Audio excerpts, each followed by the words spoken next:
Tush, tush, 'twill not appear. Sit down a while. Let's once again assail your ears that are so fortified against our sword which we are 219. Last night of all, when yon same star that west from the pole meets horses and knew that part of heaven where now it burns, Marcellus and myself, the bell then beating one. Jeez, bring me off. Where are you again? The same figure like the king that's dead. How hard a scholar speak to it, Horatio. It harrows me with fear and wonder. It would be spoke to. Question, Horatio. What art thou that serves this time of night, together with that fair and warlike form which the majesty of very Denmark did sometimes march by? By heaven, I charge thee speak, if thou hast any sound or use of voice, stay and speak. Stop it, Francisco! Shall I pray for my parson? Do if it will not stand. Tis here! Tis here! 'Tis gone. You did it wrong, being so majestical to offer the show of violence.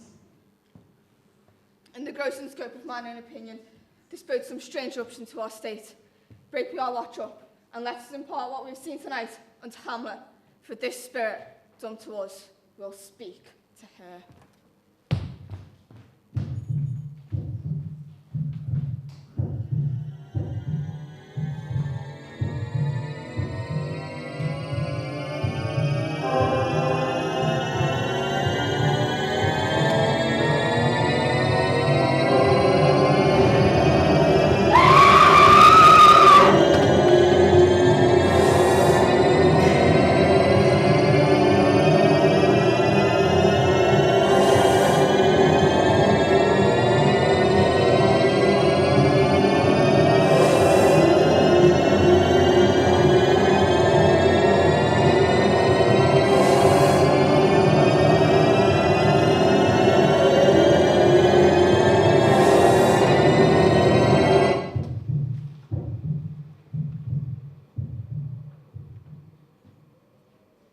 Though yet of Hamlet, our dear brother's death, our memory be green, and that is thus befitted to bear our hearts in grief, and our whole kingdom to be contracted in one brow of woe. Yet so far hath discretion fought with nature that we, with the wiser sorrows, think on him, together with remembrance of ourselves.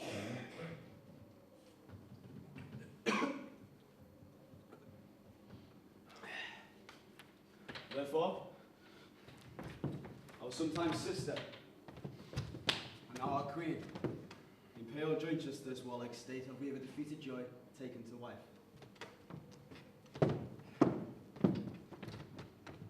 And now, Laertes, what's the news of you? You told us of some suit. What is Laertes? What wouldst thou have? My dread lord, your leave and favour to return to France, from whence though willingly I came to Denmark to show my duty in your coronation. Yet now I must confess, that duty done and my wishes and thoughts bend me once more towards France, and bow them to your gracious leave and your pardon. Have your father's leave? What says Plaunus? He hath, my lord, been wrung from me by slow leave and by labours and petition. And at last upon his will I sealed my hard consent. I do beseech you, give him leave to go. Take thy fair hour, Laertes. Time be thine, and spend thy best graces at thy will.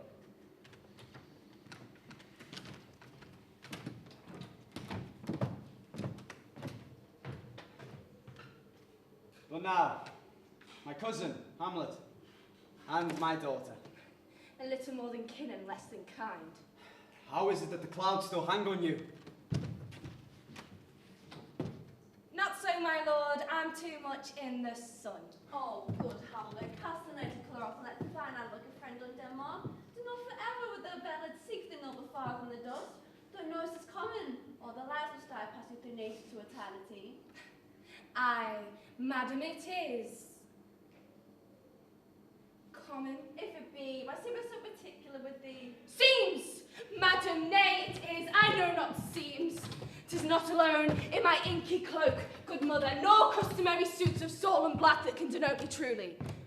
But I have that within which passive show these but the trappings and the suits of woe.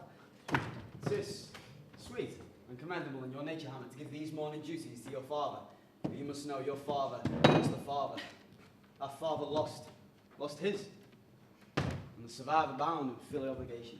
For some time to do obsequious sorrow. And to persevere in obstinate endowment is a course of impious stubbornness. It's a manly grief. She has a will, most incorrect to heaven. A heart, unfortified, a mind impatient, an understanding simple and unskilled. Fie, 'tis a fault against the dead, a fault to nature, to reason must observe. We pray you, throw to earth the some prevailing woe, and think of us as a father. For let the world take note, you are the most immediate to our throne. Of no less nobility of love than which dearest father bears his daughter, do I impart toward you.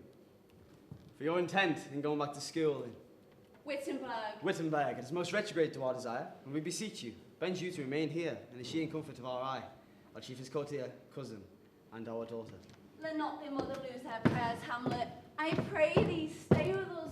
Go not to Wittenberg. I shall in all my best obey you, madam. Oh, why, 'tis a loving and fair reply. Mwah! Be as ourself in Denmark. Madam, come. This gentleman unfolds the chord of Hamlet, it's smiling to my heart. Come, away.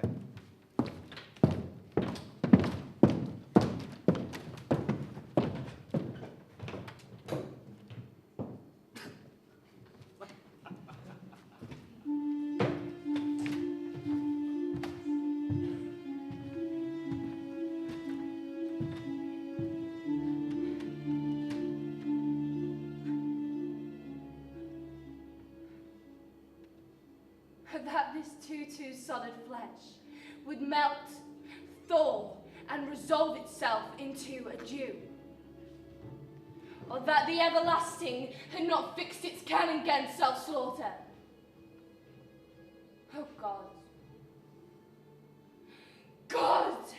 How weary, stale, flat, and unprofitable seem to me all uses of this world. Fire on it!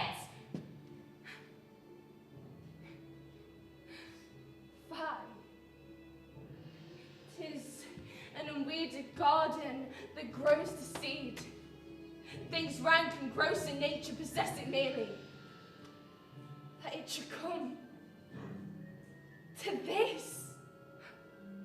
But 2 months dead, nay, not so much.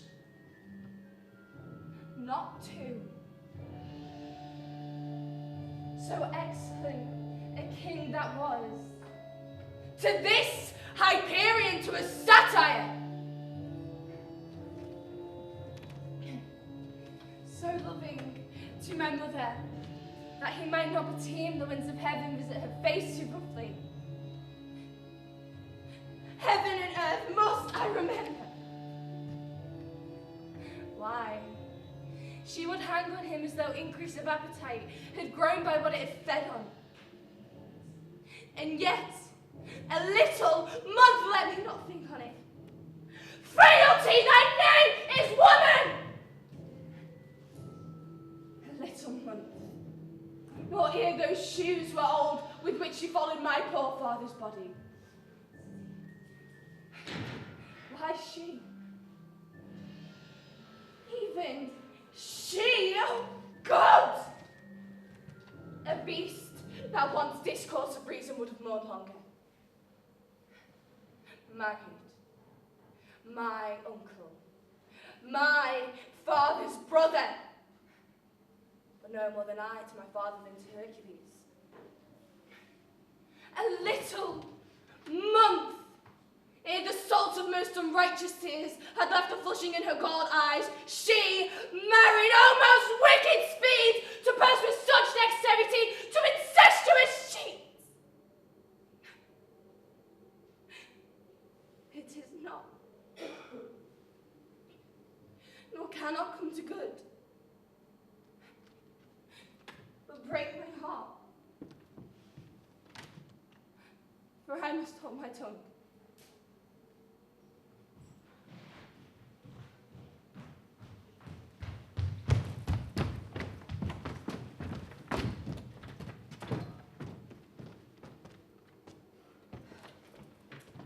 Hail to your ladyship. I am glad to see you well. Horatio! Or do I forget myself? Aye, my lady, and your poor servant as ever. Well, what make you from Wittenberg, Horatio?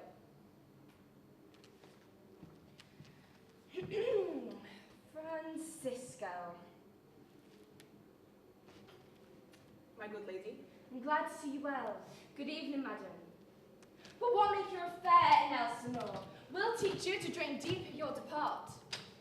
My lady, I came to see your father's funeral. I pray thee, do not mock me. I think it was to see my mother's wedding. Aye, my lady, it followed hard upon. Oh, thrift, Horatio. The funeral's baked meats did coldly furnish forth the marriage tables.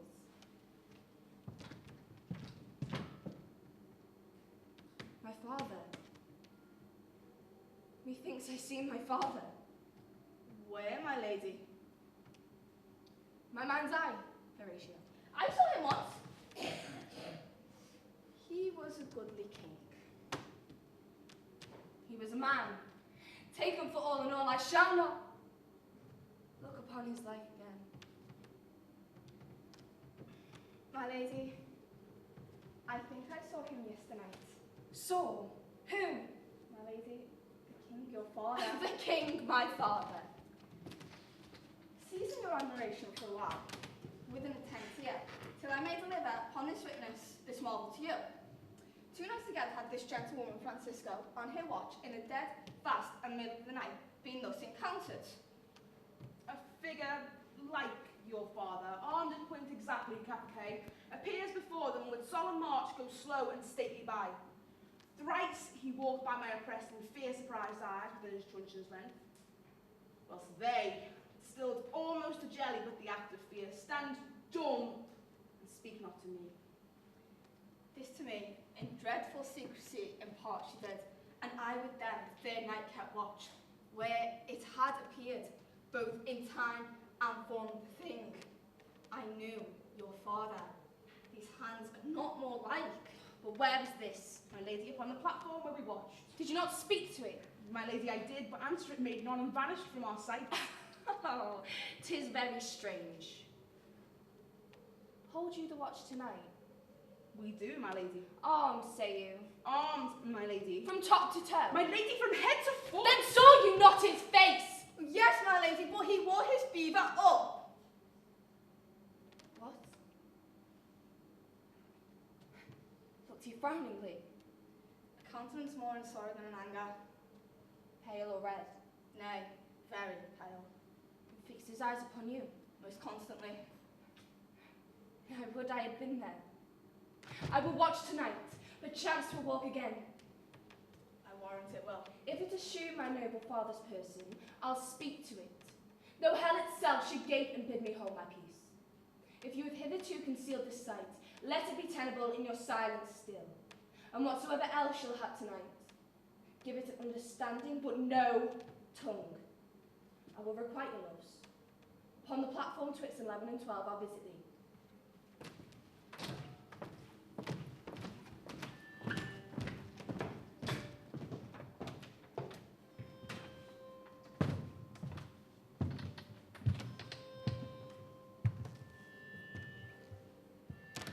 My father's spirit in arms.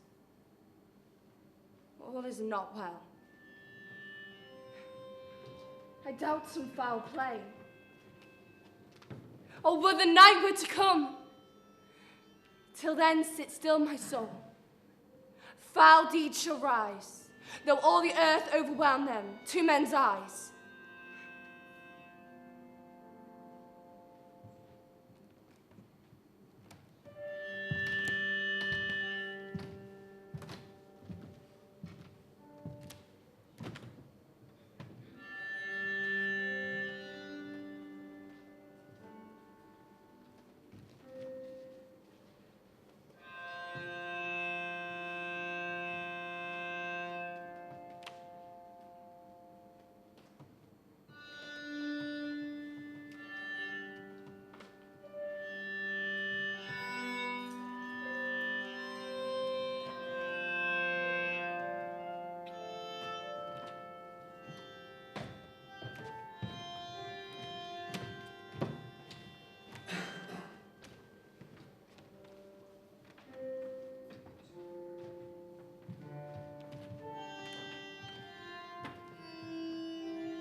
My necessaries are now embarked.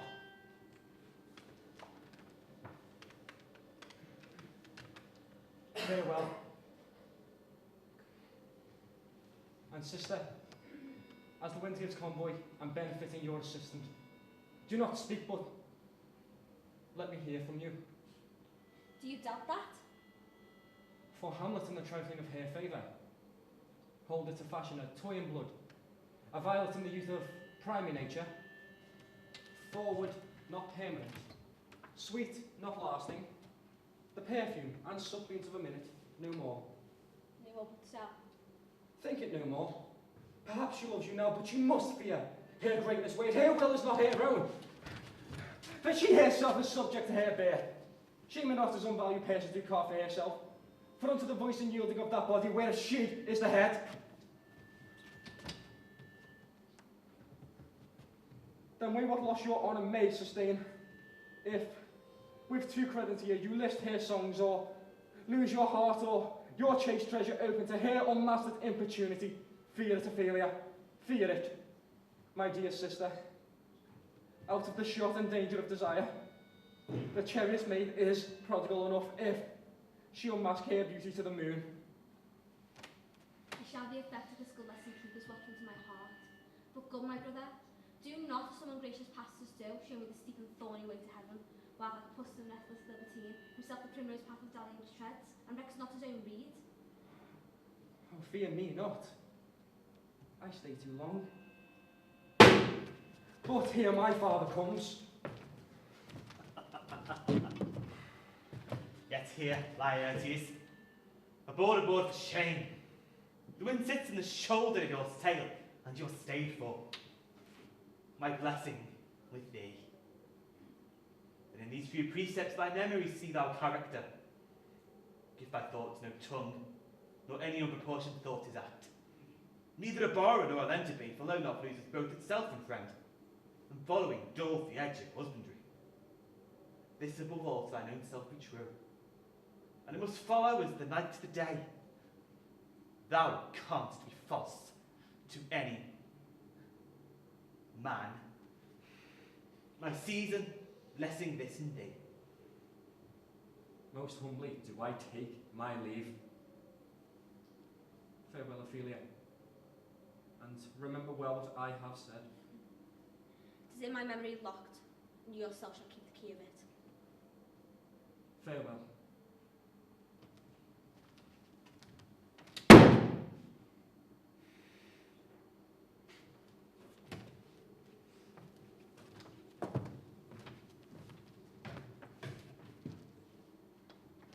What is Ophelia be have said to you?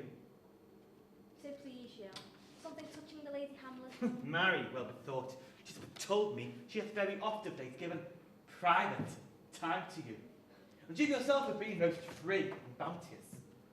What is between you? Give me up the truth. She hath, my lord, of late me many times of affection to me, Affection. and hath importuned me with love in an honourable fashion. Aye, fashion you may call it. Go to, go to. And hath, my lord, given countenance to her speech with almost all the holy vows of heaven. I do know when the blood burns how prodigal the soul lends the tongue vows. And this time forth be somewhat scanter of your maiden presence. Set your entreatment at a higher rate than a command to parley. For Lady Hamlet believe so much in her, that she is young and with a larger tether, may she walk than be given you. In few, Ophelia, do not believe her vows.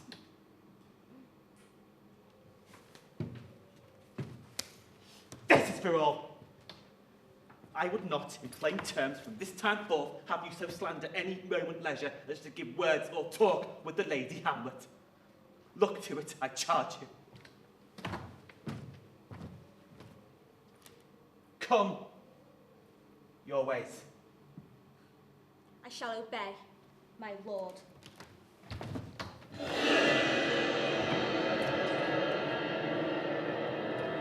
Yeah, I truly. 'Tis very cold. It is a nipping and eager air.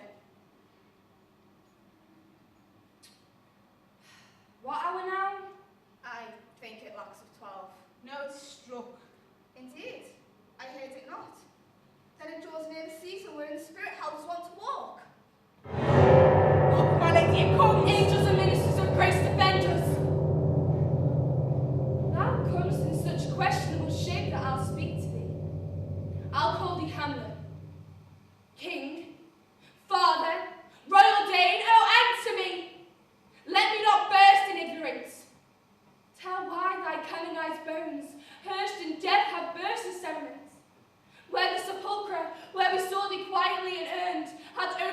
wondrous and marble jaws to cast thee up again.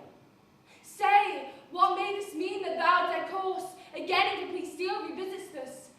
The glimpse of the moon making night hideous, and we fools of nature, so horridly to shake with disposition beyond the thoughts of our souls, say, why is this? Wherefore, what should we do?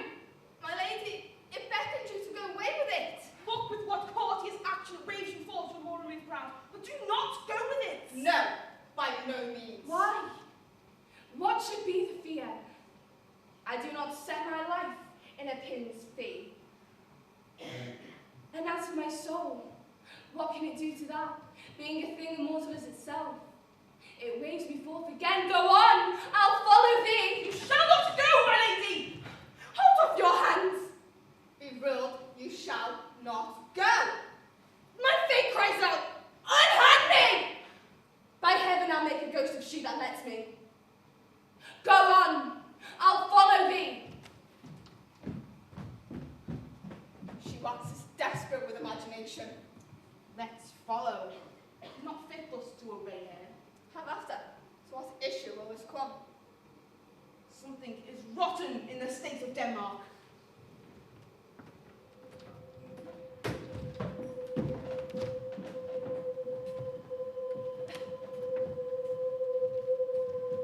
Where will thou lead me? Speak, I'll go no further. Mark me! I will. My hour's almost come, when I to sulphurous and tormenting flames must render up myself. Alas, poor ghost. Pity me not, but lend thy serious hearing to what I shall unfold. Speak, I am bound to hear. So art thou to revenge when thou shalt hear? What? I am thy father's spirit, doomed for a certain term to walk the night, and for the day confined to fasting fires, for the vile crimes done in my days of nature, are burnt and purged away. I could a tale unfold whose lightest words would harrow thy soul, freeze thy young blood, make thy two eyes like stars start from their spheres. But this eternal blazon must not be to ears of flesh and blood. List, oh list, if thou didst ever thy dear father love. Oh God! Revenge is foul and most unnatural murder! Murder! Now Hamlet here, 'tis given out, that sleeping in my orchard a custom stung me, so the whole ear of Denmark is by a forged process of my death rankly abused. But no, thou noble youth, the serpent that did sting thy father's life now wears his crown. Oh, my prophetic soul, my uncle! Aye, that incestuous, that adulterate beast, with witchcraft of his wit, with treacherous gifts and wicked gifts that have the power so to seduce. Once to a shameful lust of will, a merry seeming virtuous queen. But soft, methinks I set the morning air. Brief let me be, sleeping in my orchard, my custom owes of the afternoon. Upon my secure hour thy uncle stole, with juice of accursed Hebanon in the vial, and in the porches of my ears did pour the leprous distilment, as swift as quicksilver that courses through the natural gates, and out into the body. Thus was I, sleeping by mother's hand of life, of crown, of queen, and once dispatched. Oh horrible, most horrible! If thou is nature in thee, bear it not, that not the royal bed of Denmark be a couch for luxury and damned incest! But howsoever thou pursuest this act, take not thy mind, nor let thy soul contrive against thy mother aught. Farewell thee at once. The glowworm shows the matin to be near, and gins to pale as an effectual fire. Adieu, adieu, Hamlet. Remember me.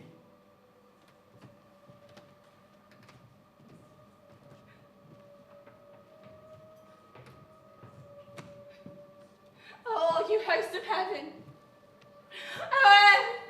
And what else? And shall I couple hell? Fine. Hold my heart. And you, my sinews, grow not instant old, but bear me stiffly up. Remember thee, yes, by heaven, the most pernicious woman. Oh, villain, villain, smiling, damned villain! One may smile and be a villain. At least I'm sure it may be so in Denmark. So, uncle, there you are. Now it is to my word. A Jew, remember me. I have sworn it.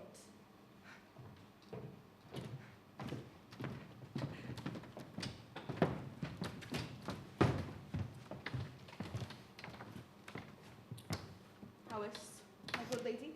One is my lady. Oh, wonderful. Great, my lady, tell it. No, you'll reveal it. Not I, my lady, by heaven. Nor I, my lady. What say you then? Would a heart a man once think it, but you'll be secret. I, by heaven, my lady. There is near a villain dwelling in all of Denmark. But he is an arrant knave. There needs no ghost come from the grave to tell us this, my lady. Why, right. You are in the right. And so, without more circumstance, I bid that we shake hands and part. You for your business and desire shall point you, for every man has business and desire. And for mine own part, look to it, I'll go and pray.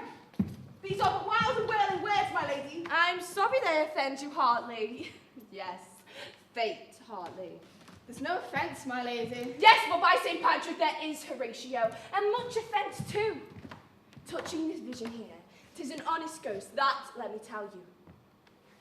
And so, friends, as you are friends, scholars and soldiers, give me one poor request. What is it, my lady? To never make known of this that you have seen tonight. My lady, we will not. Indeed. Upon my sword, indeed. Boy, art thou there? Drop and see. Come on! You hear that fellow in the cellarage consent to swear. Propose the oath, my lady. To never make known of this that you have seen. Swear by my sword. Rest, perturbed spirit. And so, with all my love, I do commend me to you. As whatsoever is, a poor woman as Hamlet is may do, then confess her love and friendly to you. God willing shall not lack. Let us go together, but still your fingers on your lips, I pray. The time is out of joint. Oh, cursed spite, that I was ever born to set it right. Come, let us go together.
How now, Ophelia? Oh, my lord, I've been so affrighted. With what in the name of God? My lord, as I was sewing in my closet, Lady Hamlet, with all her doublet unbraced, no hat upon her head, her stockings fouled, ungartered and down to her ankle, pale as her shirt, her knees knocking each other, with a look so piteous and purport as if she being loosed out to hell to speak of horror as she comes before me. My love. My lord, I do not know, but truly I do fear it. What said she?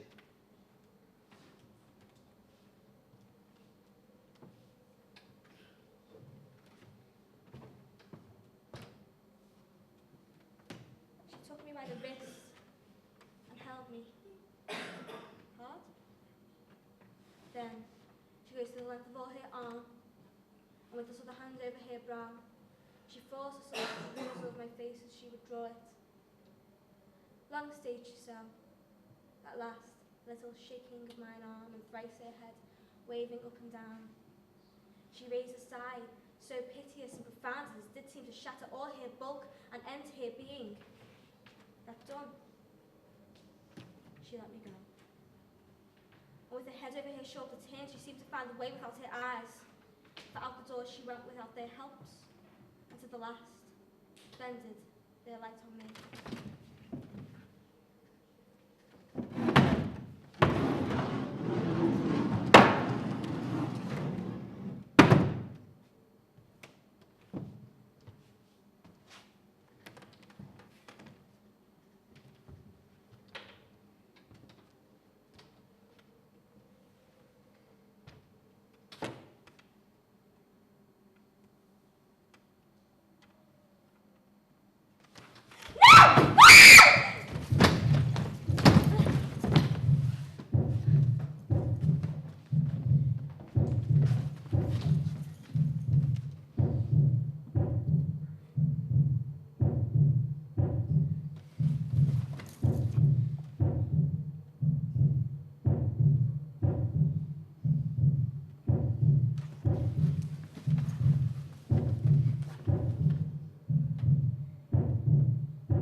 with me. I will go seek the king. This is the very ecstasy of love, whose violent property fordoes itself and leads the world to desperate undertakings, as oft as any passion that does afflict our natures.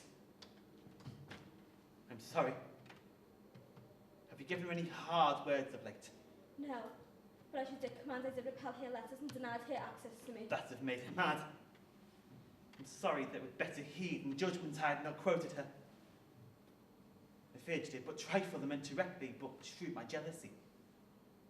By heaven, it is as proper for our age to cast ourselves beyond our opinions, as it is common for the younger sort to lack discretion. Come, go into the king. This must be known. Being kept close might be more grief to hide than hate to utter love.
Welcome, dear Rosencrantz and Guildenstern. Something have you heard of Hamlet's transformation? So called as if nor the exterior, nor the inward woman resembles that it was. What it should be, more than her father's death, that thus hath put her so much for the understanding of herself. I'm gonna dream of. But I entreat you both, you vouchsafe your rest here in our courts another time, so by your companies to draw here unto pleasures, and to gather so much from occasion you may glean, whether ours unknown, reflects of us open lies within our remedy. Good gentlemen, he had much talk of you, and shown to you met their loving to whom from Rhodeus. Well, if your majesty's mind, by the 7 pairs of us, put your dread pleasures more into command than to entreaty. But we both obey. And ye give up ourselves in the full bench of your service freely at your feet to be commanded. Thanks, Rosencrantz and gentle Guildenstern. Thanks, Guildenstern and gentle Rosencrantz, and I beseech you instantly to visit my much too changed daughter. Heavens make our presence and our practices pleasant and helpful to him. Amen.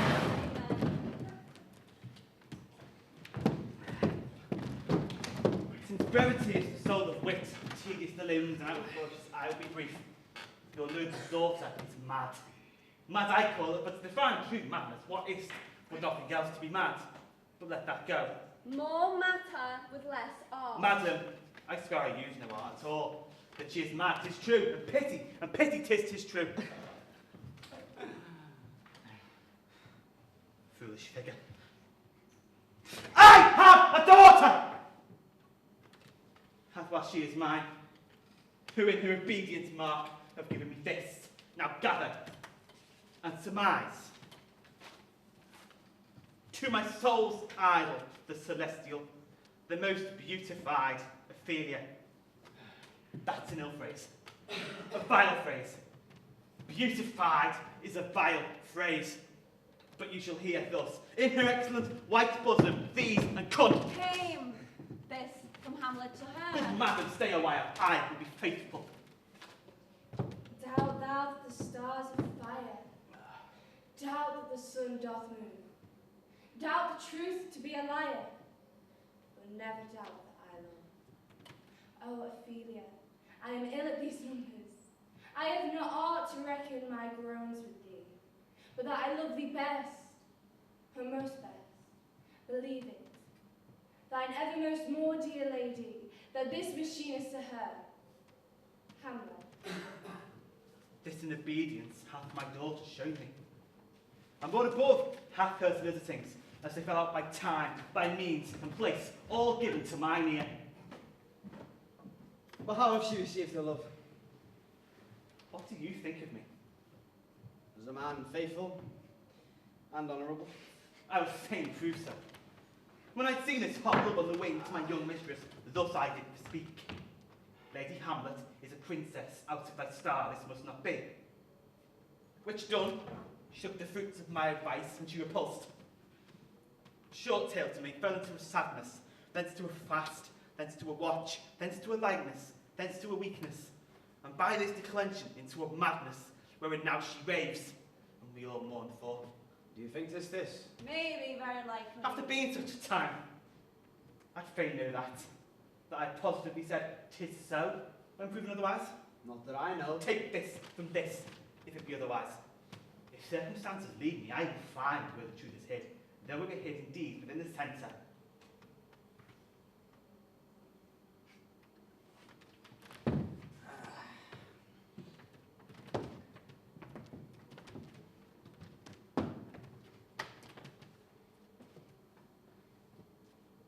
But how have she received?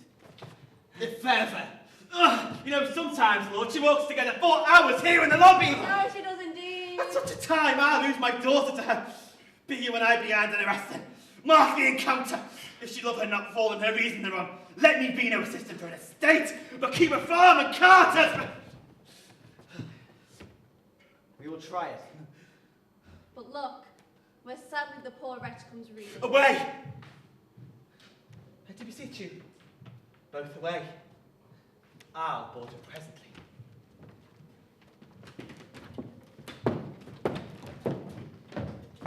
Oh, give me leave.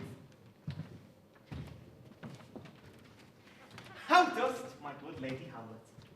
Well, God and mercy. You know me, my lady. Excellent. Well, you are a fish fishmonger. Not I, my lady. Then I would you were so honest a man. Honest, my lady. I, sir, to be honest as this will goes, would be to be one man put out of 10,000. That's very true, my lady. For if the sun breed maggots in a dead dog being a god-kissing carrion. Have you a daughter? I have, my lady. Let her not walk in the sun. Conception is a blessing, but not as your daughter may conceive.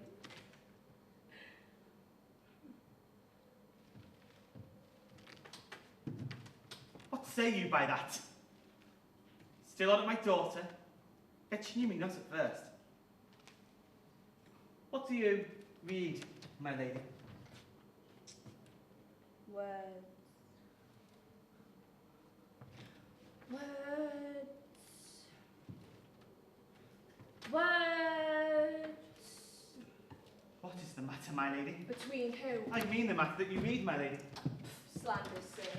The satirical rogues say here that old men have grey beards, their faces are wrinkled, their eyes purging thick with amber and plum tree gum. They have a plentiful lack of wit, together with the most weak hands. Yet I hold in honesty, sir, to have it thus set down, that you yourself should be as old as I am.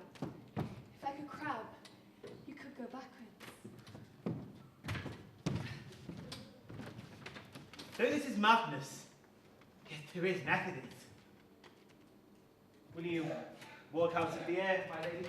Into my grave. Indeed, that is out the air. My honoured lady, I will most humbly take my leave of you. You cannot, sir, take anything from me that I will not more willingly part with all, except for my life. Except for my life. Except for my life. Fare you well, my lady. These tedious old fools.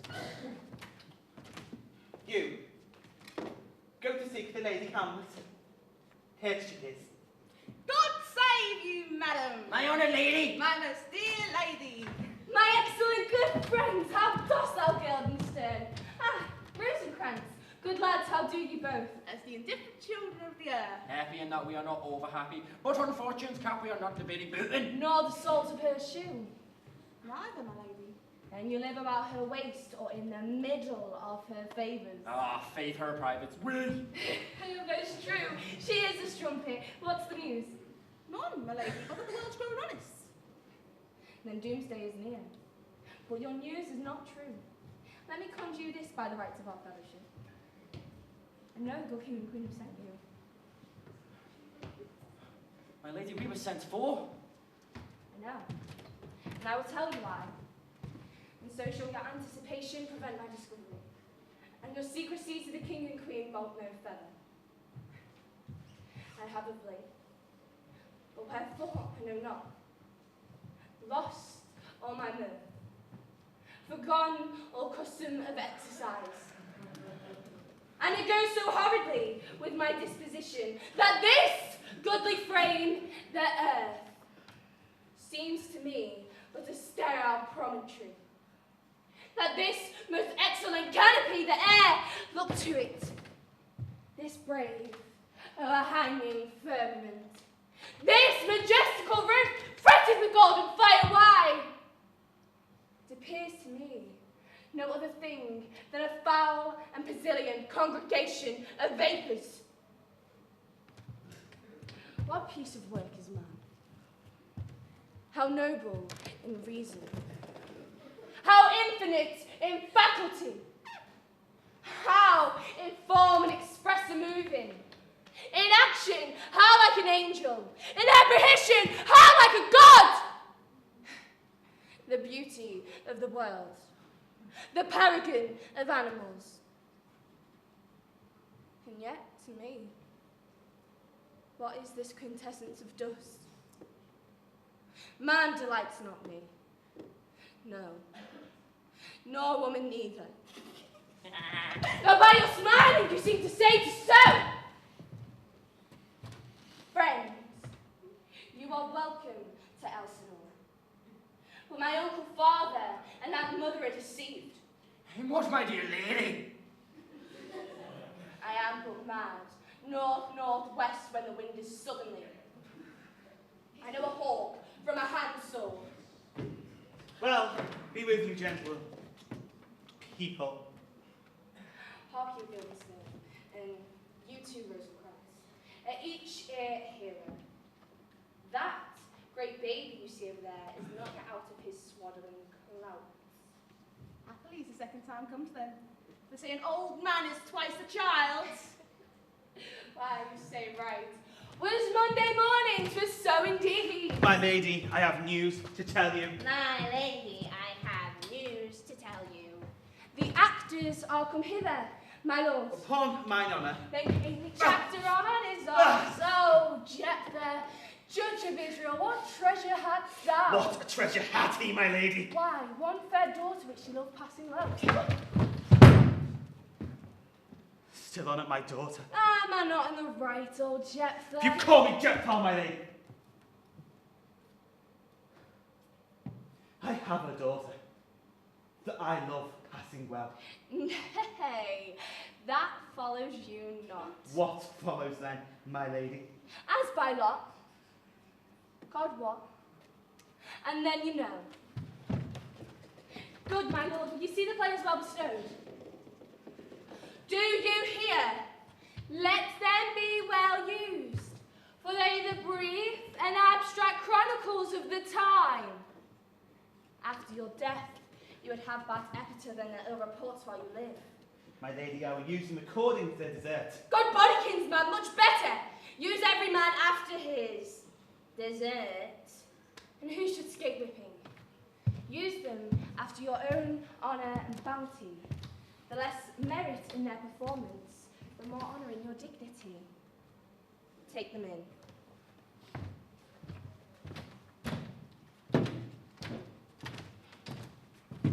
Come, sirs.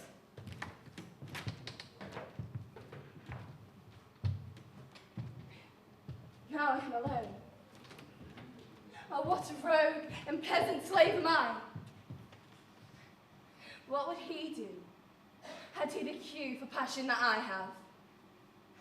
Why, he would drown the stage with tears and cleave the ear with horrid speech, make mad the guilty and appall the free, and indeed amaze the very faculties of eyes and ears. Am I a coward? Who calls me villain? Remorseless, treacherous, lecherous, kindless villain.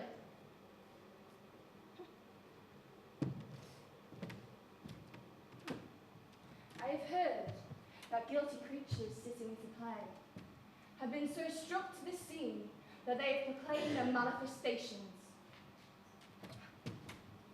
I'll have these friends play something like the murder of my father before mine uncle. I'll observe his looks. I'll tempt him to the quick. If he but blench, then I know my cause. The play is the thing wherein I'll catch the conscience of the king.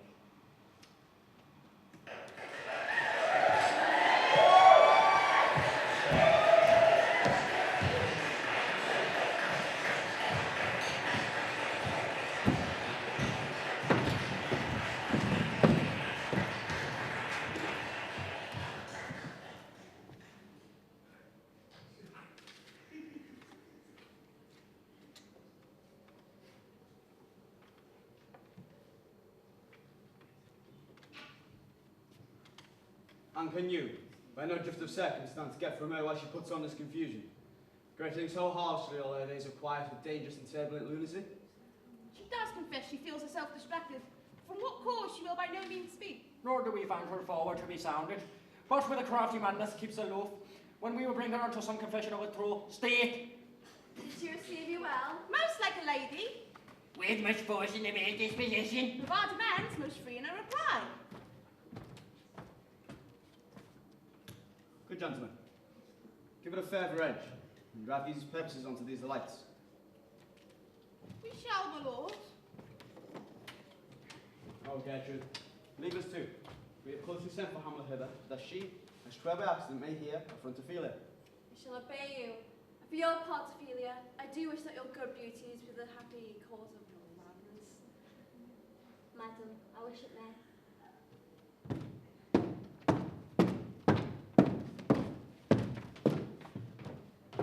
Ophelia, walk you here.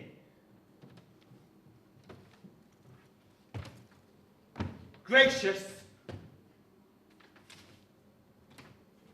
So please you.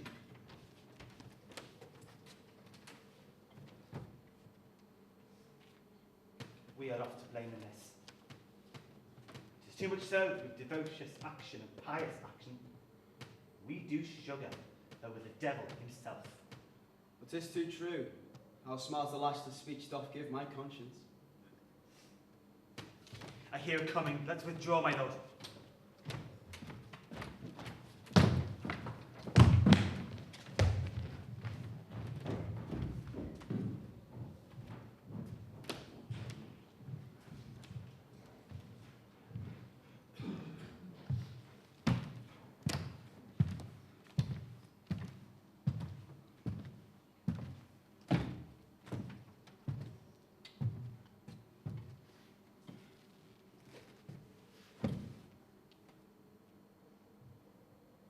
To be or not to be?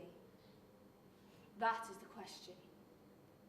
Whether 'tis nobler in the mind to suffer the slings and arrows of outrageous fortune, or to take arms against a sea of troubles and by opposing end them, to die, to sleep,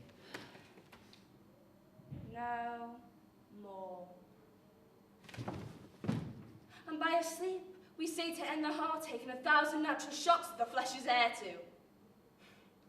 'Tis a consumption devoutly to be wished. To die, to sleep perchance to dream. Aye, there's the rub. For in that sleep like death, what dreams may come, when we have shuffled off this mortal coil, must give us pause. There's the calamity that makes so long life. For who would bear the whips and scorns of time, the proud man's wrong, the oppressor's contumely, the pangs of despised love and the law's delay, the insolence of office, when the patient of the unworthy merit takes, when he himself might quite as make with a bare bodkin? For who would fardels bear to sweat and grunt under a weary life? For that the dread of something after death, that undiscovered country from whose bourne no traveller returns, rather puzzles the will, and makes us bear those ills that we have, than to fly to ones we know not of. And thus the native hue of resolution is sickled o'er the pale cast of thought. With this their currents turn awry, and lose the name of action.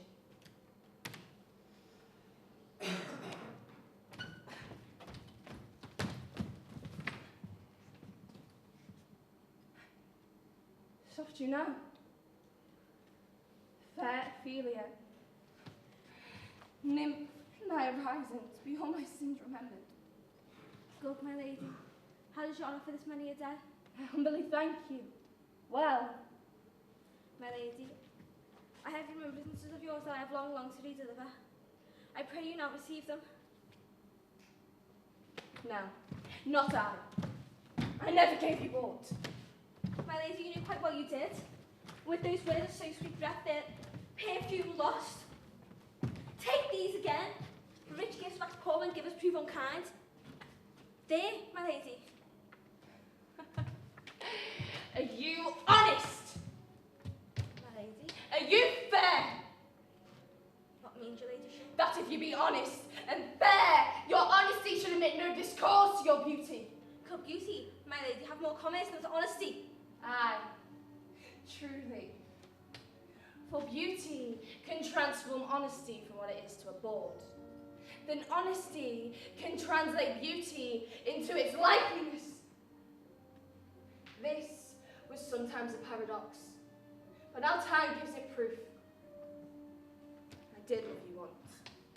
Indeed, you may believe so. And you should not have believed me. For virtue could not so inoculate a world stop what we shall relish of it.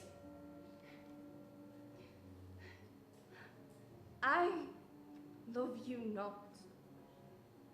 I was the more deceived. Get thee to a nunnery! Wouldst thou be a breeder of sinners? I, myself, am indifferent, honest, yet I would accuse me of such things that I were better my mother had not borne me.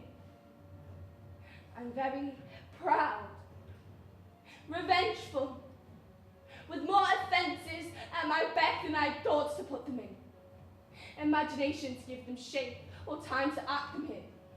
What should such fellows as I do, crawling between earth and heaven? We are iron knaves. Or, believe none of us. Where is your father? At home, my lady. Then let the doors be shut upon him, that he should play the fool nowhere else but in his own house. To a nunnery, go! Oh, heavenly heavens, help her! If thou marry, I'll give thee this plague. Be thou as chaste as ice, as pure as snow. Thou shalt not escape calumny. Or if thou wilt need marry a fool. For wise men know well enough what monsters you make of them. Go thy ways to a nunnery. Oh, heavenly power, to stop I've heard of your paintings too well enough! You cheat! You eyeball and you list! And nickname God's creatures! God has given you one face, and you make yourselves another. You make your wanton your ignorance. I'll no more on it. It hath made me mad!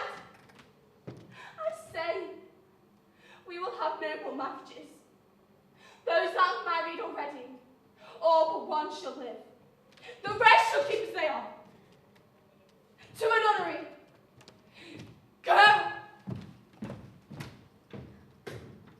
Oh, what a noble mind is here overthrown! The courtiers, soldiers, scholars, eye, tongue, sword. The expectancy and rose of the fair state. The glass of fashion and the mold of form, the observed mountain.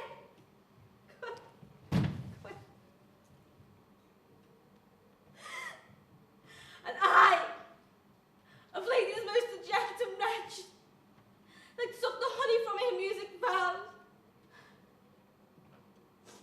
Now, the most sovereign and noble reason,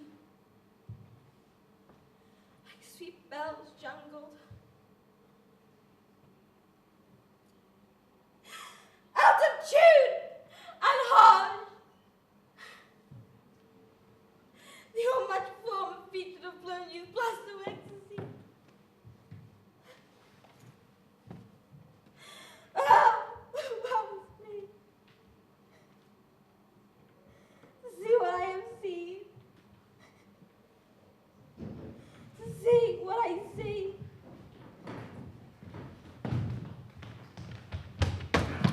Love, her affections do not weigh that tend, nor what she spake, though but like form a little. Was not like madness. There's something in her soul. Would be some danger if she thought to prevent it, and quick determination thus set her down. She shall with speed to England. What think you on it? It shall do well. Yet I do believe the origin and commencement of her grief sprung from neglected love.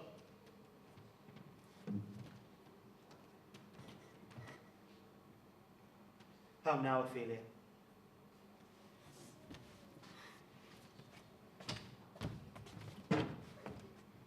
You need not tell us what Lady Hamlet said. We heard it all. My lord, do as you please.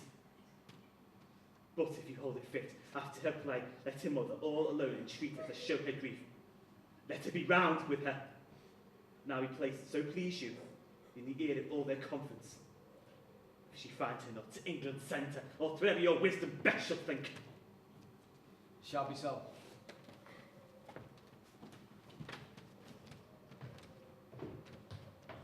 Madness and great ones must not unwatched go.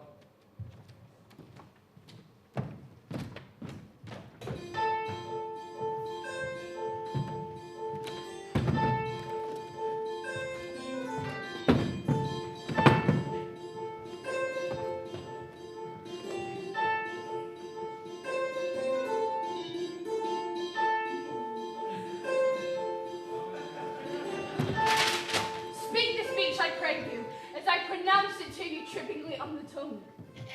Oh, with your mouth, as many of your players do, I'll have leave the town crying and spoke my lines.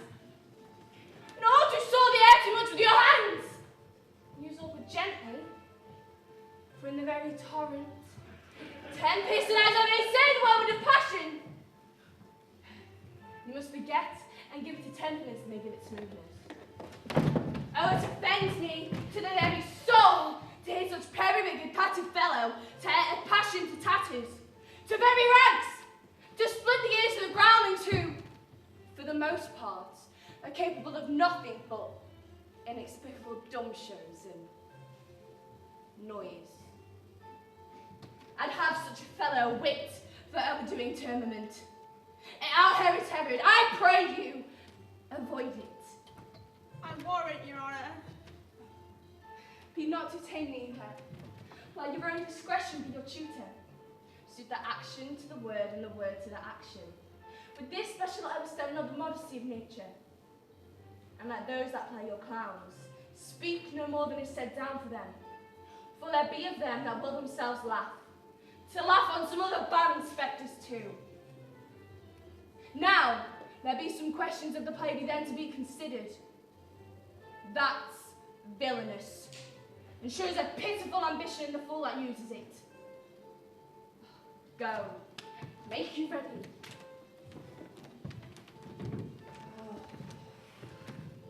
My lord, I would the king hear this piece of work. And the queen too, and that presently.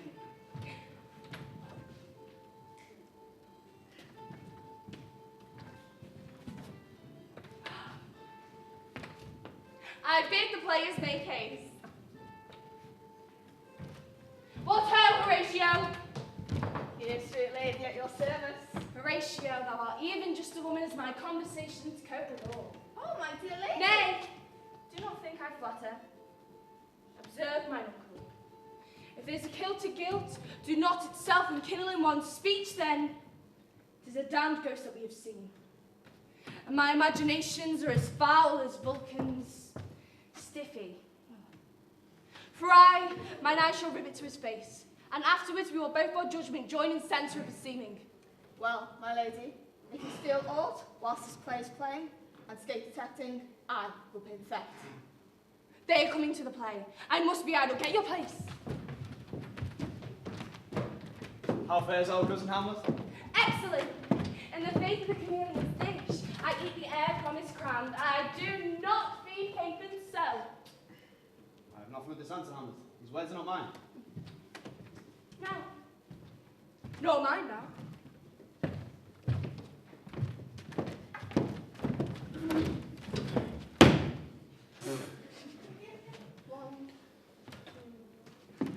My lord! You played once in university, you say? That did I, my lady, and was accounted a good actor. What did you enact? I did enact Julius Caesar. I was killed in the Capitol. Brutus killed me. Oh, it was such a brute part of him to kill such capital a calf there.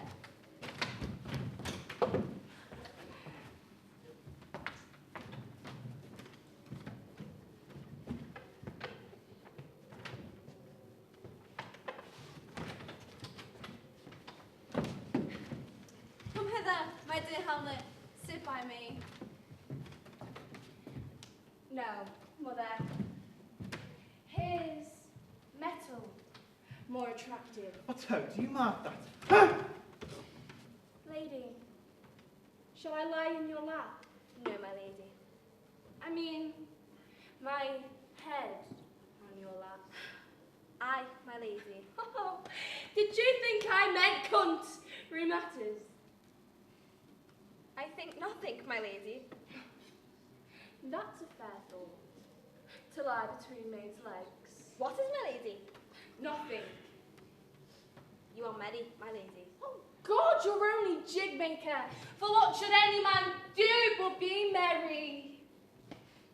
But look you, how cheerfully my mother sits and my father died within these 2 hours. Nay, 'tis twice 2 months. Nay, so long.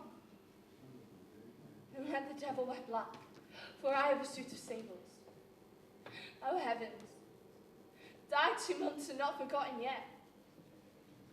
And there is hope, a great man's memory may outlive his life half a year.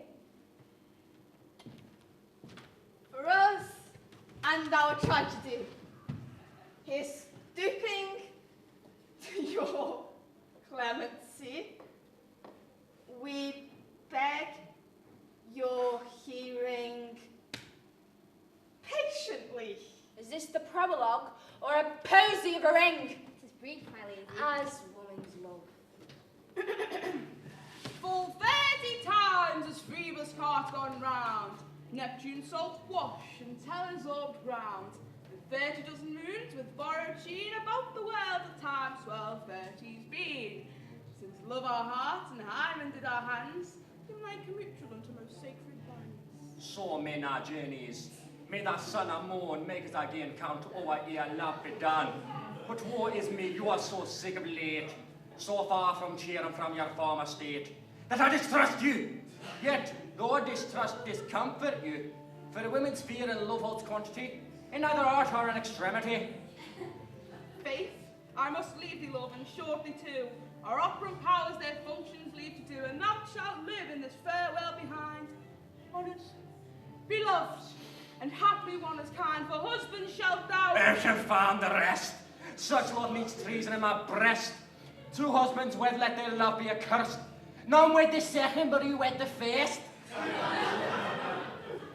But orderly to end where I begun, our wills and fates do so contrary run that our devices still are overthrown, our thoughts are ours, their ends none of our own. So think thou wilt no second husband wed, but die thy thoughts when thy first lord is dead.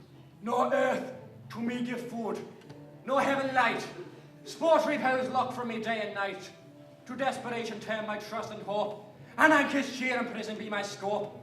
Each opposition that blanks the face of joy, meet what I would have will and it destroy. If she should break it now. 'Tis deeply sworn. Sweet, leave me here a while. My spirit grows dull, and fain I would beguile the tedious day with sleep.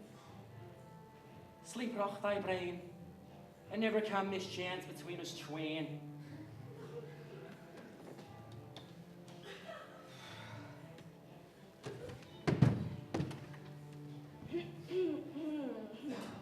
Madam, how like you this play? The lady protests too much, methinks. Oh, but she'll keep her word. Have you heard the argument? Was there no offence in it? They do but jest. Poison. In jest, there is no offence in the world. What do you call the play? The Mouse Trap. This one, Lucianus, nephew to the king. Yours was cause, my lady. If I could interpret between you and your love, if I could see the puppet stallion, You are keen, my lady, you are keen. it would cost you a groan to take off my edge. Still better and worse. So take your husbands, begin. Leave thy damnable faces and begin. The croaking raven doth bellow for revenge. Thought black, drugs apt, drugs fit, and time agreeing, confederate season, else no creature seeing. Thou mixture rank of midnight weeds collected, with Hecate's band thrice blasted, thrice infected. Thou dire magic on wholesome property, on wholesome life, observe immediately. He poisons him in the garden for estate. You shall see anon how the murderer gets the love of the king's wife.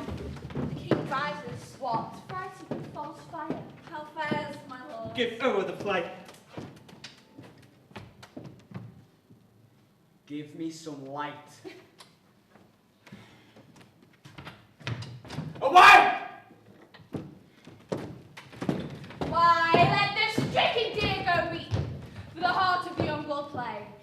some must watch, while some must sleep, and runs the world away. Will this not, madam, get me a cry in the share of players? Half share. A whole one! For this realm here was dismantled of Jove himself, and now runs here a very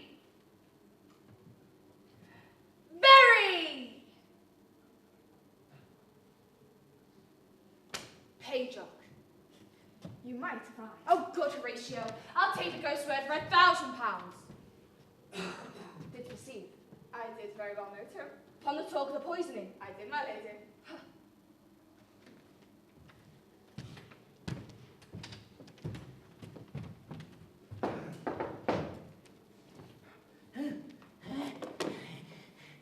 Good my lady, vouchsafe me a word with you. Sir, our whole history. The king, madam. I know of him. Isn't his retirement marvellous distempered? With drink, sir. Nah, my lady, rather with choler. Your wisdom should show itself to signify this with his doctor. For me to plunge him into his purgation would perhaps put him into a far more cholera. Oh, my lady. Put your course into some frame and start not so wildly from my affair. I am tame, sir, pronounced. The queen, your mother, in most great affliction, hath sent me to you. Desire to speak with you in her closet. Here you go to bed. Then we shall obey, be she 10 times our mother. Have you any further trade with us? My lady, you did once love me. Oh, so I still do by these pickers and stealers. Good, my lady. What is the cause of your distemper? You do surely bar the door upon your own liberty if you deny your griefs to your friend. Sir, I lack advancement. How can that be? When you use the voice of the king himself for your own succession in Denmark. And while the grass grows, the proverb is something must do. For look you now, as if you're about to recover the winds of me, as you were to drive me into a toil. Oh, if my duty be too bold, my love be too unmannerly. I do not well understand that. Do you play upon this pipe? My lady, I cannot. I beseech you. I cannot, my lady. I pray. I know no touch of it, my lady. 'Tis as easy as lying. I have not the skill. Why, look you now, how unworthy a thing you make of me. You would seem to know my stops, and look out the heart of my mystery. You would sound me from my lowest note to the top of my compass. And there is much music in this little organ. Most excellent voice. Yet you cannot make it speak. Splud, do you think I'm easy to be played on in a pipe? Call me what you will. Though you can fret me, you cannot play upon me. God bless you, sir. My lady, the queen will speak with you presently. I will come by and by. They pull me to the top of my bed. I will come by and by. I will say so. By and by is easily said. Friends, leave me.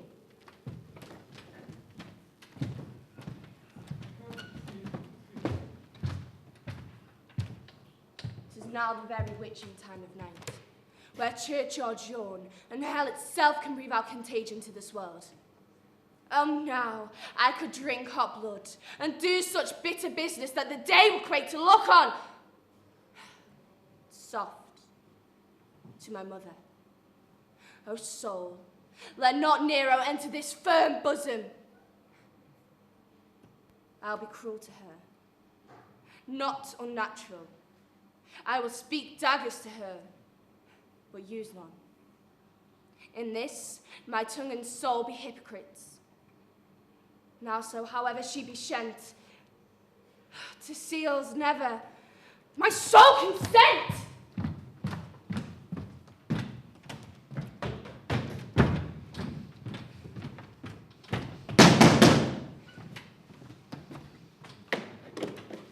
I like her not, nor stand safe of us to let her madness rage. Therefore prepare ye. I will commission with full dispatch, and she to England shall along with you. The terms of our state may not endure a hazard so dangerous as our father grows out in her lunacies.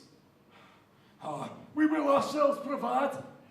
Most only religious fears it is to keep those many, many bodies that live and feed upon your majesty. Single and peculiar life is bound for the strength and armour of the mind, to keep itself from noise. Much more on that spirit on whose will depend and rest the lives of many. Good gentlemen, for this your speedy voyage, for this fetters put upon this fear. We shall, my lord.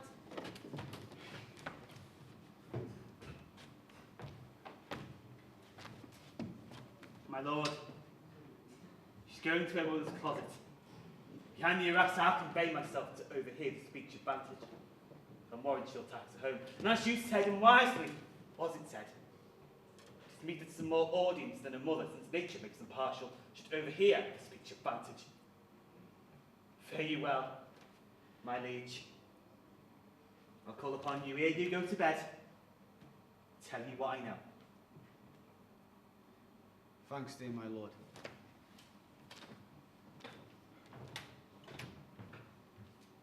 Oh, my offence is rank. It smells to heaven.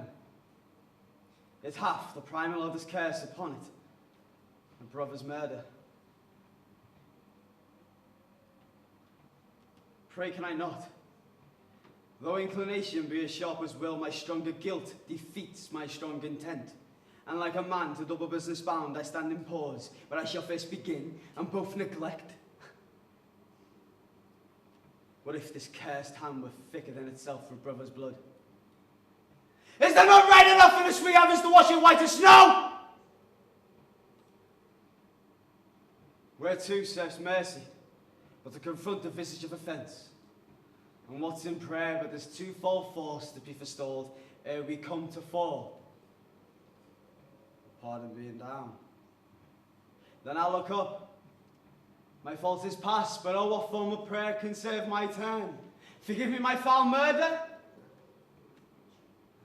That cannot be, since I am still possessed for those effects for which I did the murder. My crown, my own ambition, and my queen. May one be pardoned and retain the offence. In the corrupted currents of this world, offence's gilded hand may shove by justice, and oft is seen the wicked price itself buys out the law. But 'tis not so above. There is no shuffling. There the action lies in its true nature, and we ourselves compelled, even to the teeth and forehead of our faults, to give in evidence. What then? What rests? Try what repentance can. Yet, what can it not? Yet, what can it when one cannot repent? Ah, wretched state. Oh, bosom black as death, oh, livid soul that's struggling to be free, art more engaged! Help! Angels, make a sign!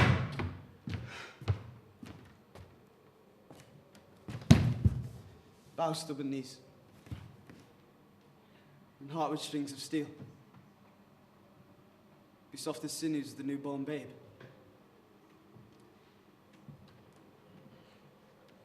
All may yet be well.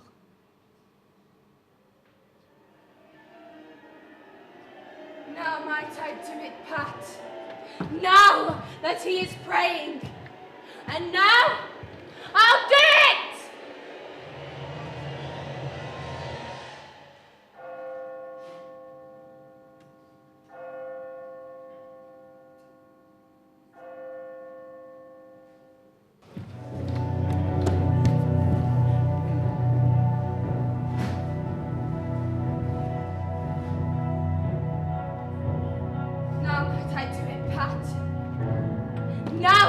Praying.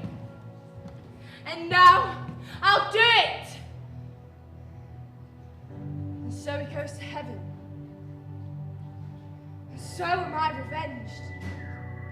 A villain kills my father, and for that I, his sole daughter, do the same villain send to heaven. No, up sword. I know that thou are more horrid hence, that when he is drunk asleep, in his rage, or in the incestuous pleasure of his bed, then I'll trip him, and may his heels kick at heaven, and his soul be as damned and as black as hell whereto it belongs. My mother stays. This physic but prolongs thy sickly days.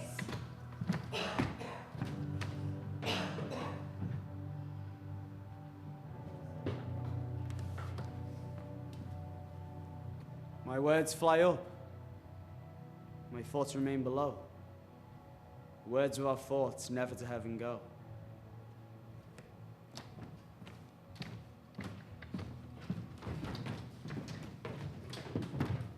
She will come straight. Look, you lay hold her. Tell her pranks have been too broad to bear with, and you have stood between much heat and her. Scold's me even here. Pray you be round with her.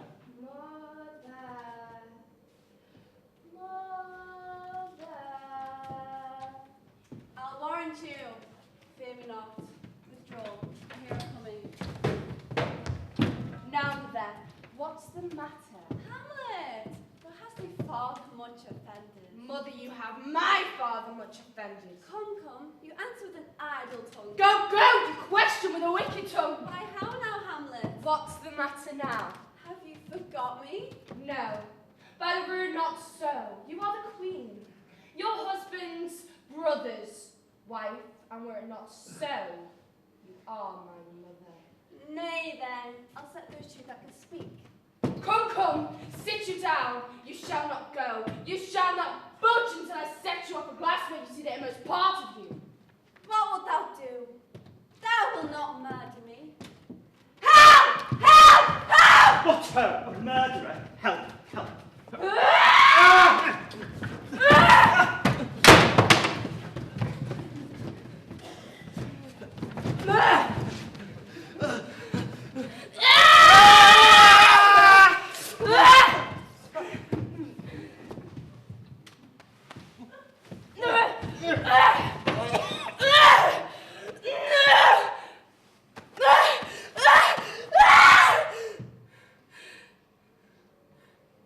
How now? Rat. Dead for a ducat dead. Oh me, what hast thou done? Nay, I know not. Is it the king? Oh, what a rash and bloody deed is this? A bloody deed. Almost as bad, good mother, as kill a king and marry with his brother. As kill a king. Aye, lady, 'twas my word. Thou wretch, rash, intrude in full farewell. I took thee for thy better. Come, sit you down. Leave the wringing of your hands and let me wring your heart, for so I shall, if it be made of penetrable stuff. What have I done? That thou darest wag thy tongue and noise so rude against me. Such an act, good mother, that blurs the grace of modesty, calls virtue hypocrite, and takes the rose from thy fair forehead, and sets a blister there, makes marriage vows as false as dice's oaths. Ay me, will act that rules so like the thunders in the index. Look here, upon this picture, and on this, a counterfeit presentment of two brothers. See what a grace was seated on this brow. And I, like Mars, to threaten and command. Look you, this was your husband. Look you now what follows. This is your husband, like a bejeweled ear, blasting his wholesome brother. Have you eyes?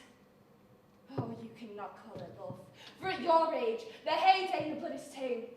It's humble, and it waits for judgment. But what judgment can step from this to this? Sense. Sure you have, else could you not have motion. Oh, shame, where is thy blood? Oh, speak to me no more!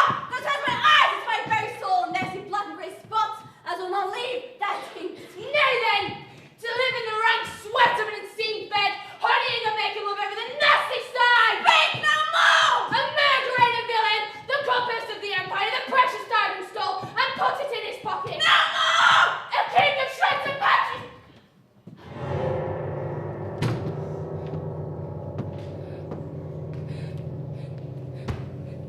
Save me, and hover ever me with your wings. What would your gracious figure? Alas, she's mad. Do not forget, this visitation is but to whet thy almost blunted purpose. But look, amazement on thy mother sits. Thou step between her and her fighting soul. Conciting weakest bodies, strongest works. Speak to her, Hamlet. How is't with you, lady? Alas, how is't with you? That you do bend your eye on vacancy, and the corporal air to hold the scores. Whereon do you look?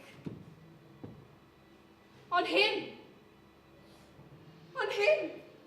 Look you now how pale he glares! To whom do you speak this? Do you see nothing there? Nothing at all, yet all that is I see. Nor do you nothing here? Nothing but ourselves. Why? Look you now. My father, in his habitat does he live. Look now as he steals the way out of the portal. This the very coinage of your brain. This bodiless creation ecstasy is very cunning in. Ecstasy! My pulse is yours, doth tenderly keep pace, and makes this healthful music. 'Tis not madness that I have uttered. Bring me to the test, and I will show you what madness will gather from. Oh, Hamlet, thou hast cleft my heart in twain. I will throw away the worst part with it, and live with the purer half. Good night, mother. But come not to mine uncle's bed. Refrain tonight, as thou lend a kind of easiness to the next abstinence, the next more easy. For this same Lord, I will well bestow the death I gave him. One more word, mother. What should I do? I must to England, you know that. Alack, I'd forgot. 'Tis so concluded on. Their letters sealed, and my 2 schoolfellows who I trust as adders found bare Monday. Good night, good mother.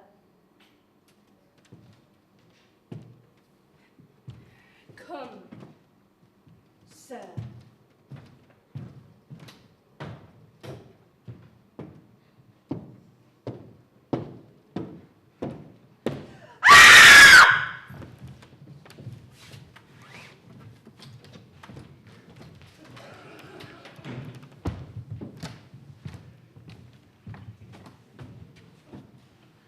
There's matter in these sighs, these profound heaves.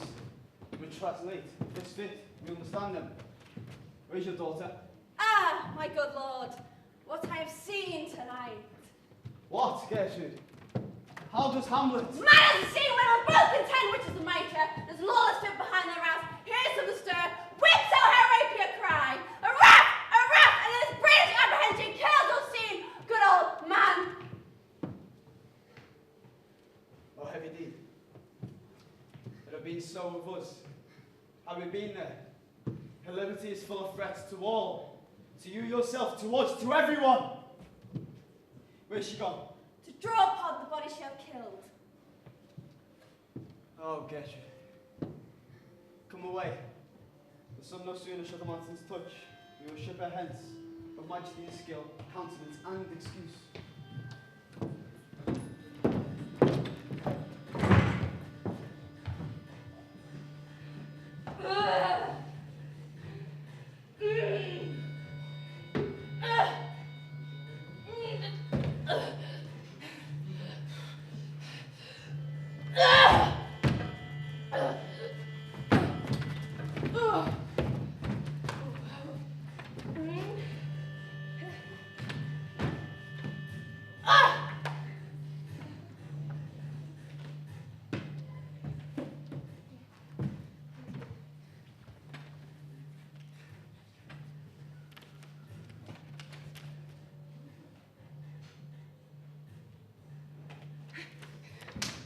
Safely stowed.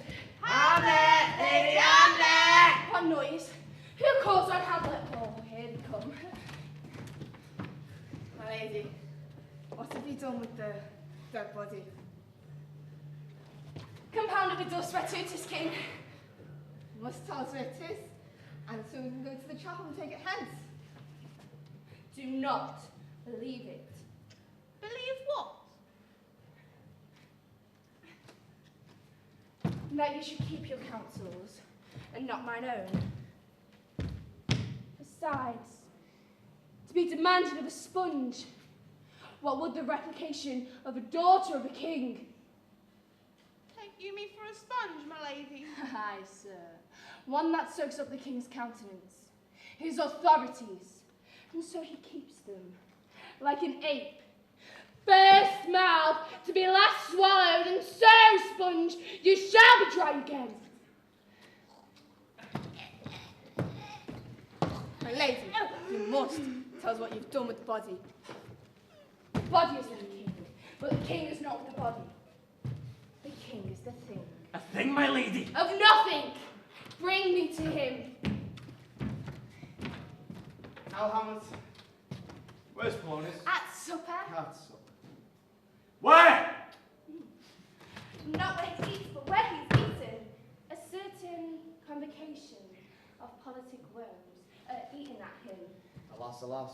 A man made fish of the worm that had fed off that king, and the cat of the fish that had fed off that worm. What dost you mean by this? Nothing. But to show how a king can go a progress through the guts of a beggar. Where's Polonius?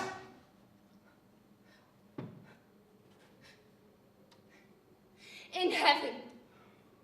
If your messenger find him not there, then seek him in the other place yourself. But it is no matter.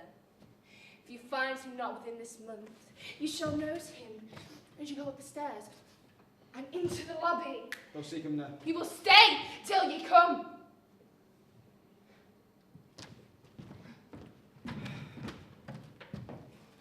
Hamlet, prepare thyself.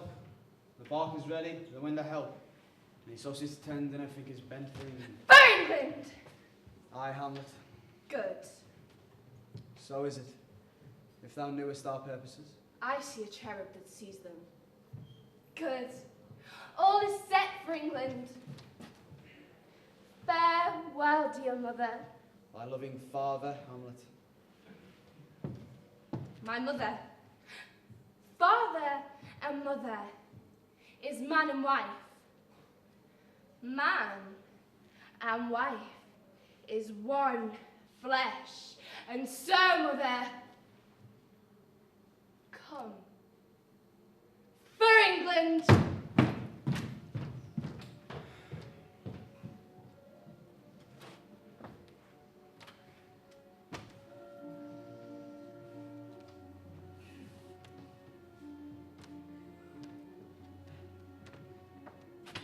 The present death of Hamlet.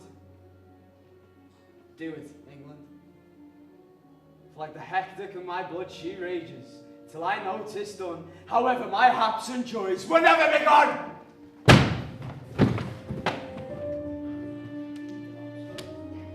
How all occasions do unfold, and sperm and all revenge.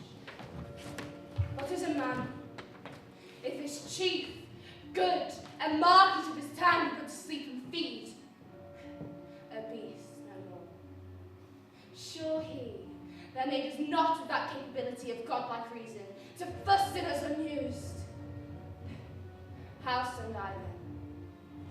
A father killed, a mother stained, excitement of my reason and my blood and let all sleep. While to my shame, I see that in the death of 20,000 men, that for a trick of fantasy or fame go to their graves like beds. They fight for a plot whereon the numbers cannot try the cause. It is not too enough to hide the slain. Oh, from this time forth, my thoughts be bloody, or be nothing worth.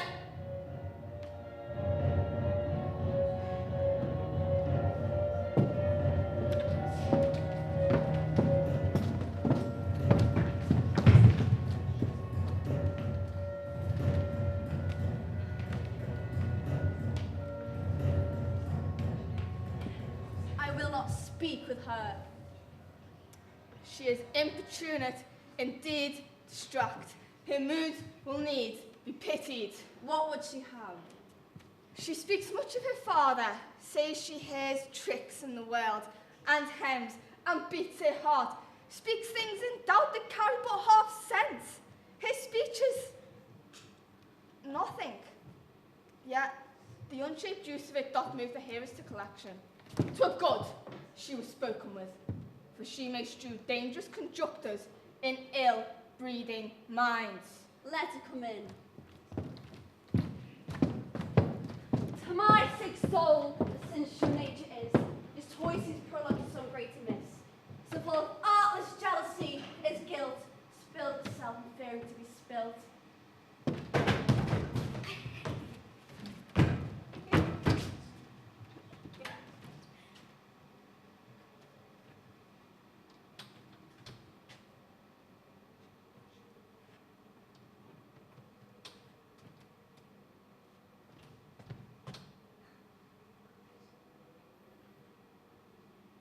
Where is the Priestess Majesty of Denmark? How now, Ophelia? Say you? Nay, pray you, Mark. He is dead and gone, lady. He is dead and gone. At his head a grass green turf, at his heels a stone. Nay, but Ophelia. And say you? White strads the mountain snow, Lord with three flowers. Look with here, my to the lord. way to go, with true love showers. How do you, pretty lady?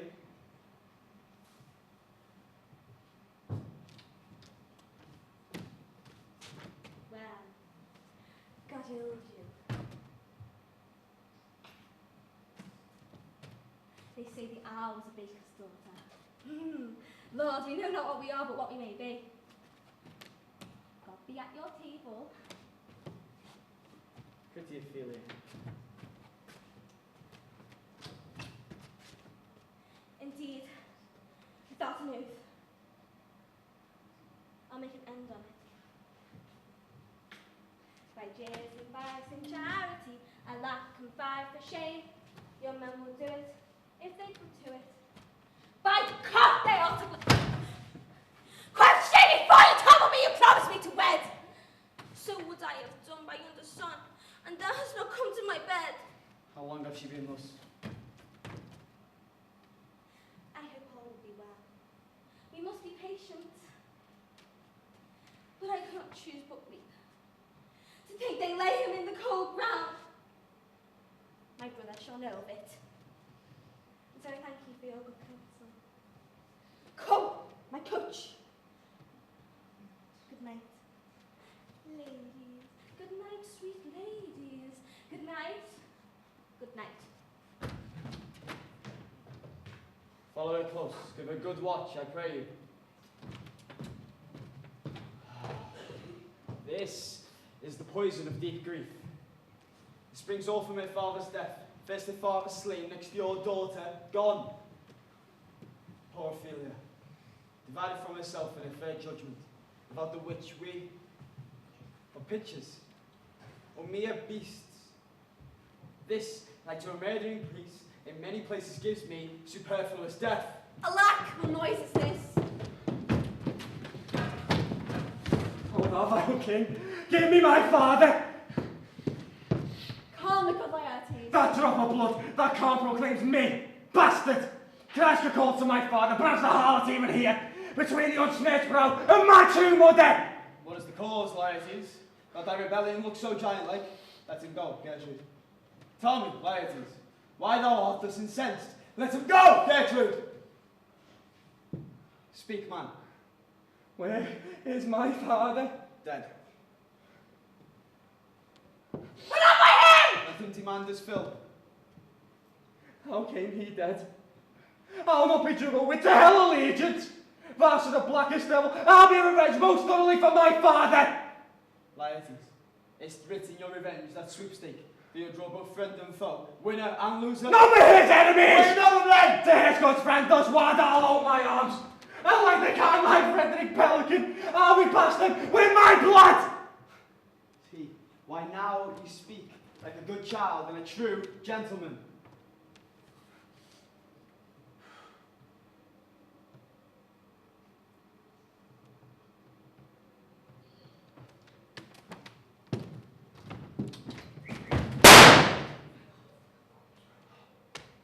Thou But I am guiltless to your father's death, and the most sensible in grief, as judgment peers as day does to your eye.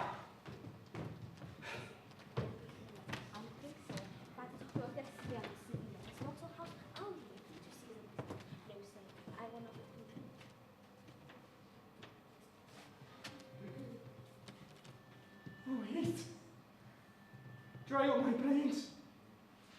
Tears 7 times salty you made. Can't sister sweet Ophelia. They bore him bare-faced on the bier. Hey, nonny, nonny, hey, nonny. And in this clear grey many a tear. Very well, my dove. A documented madness, thought and affliction.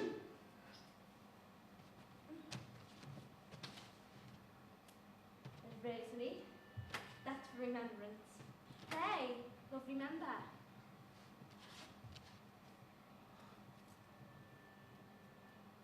Pansies, that's for thought.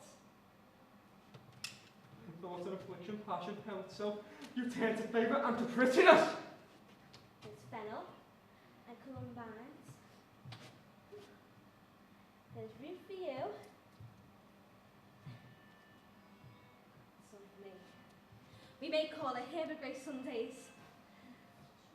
Oh, you must wear your room with a difference.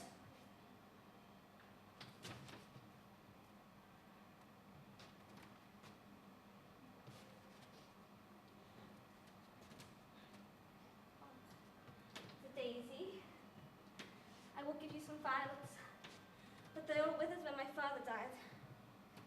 They say he made a good end. Bear out the sense and virtue of mine eye, dearest sister. And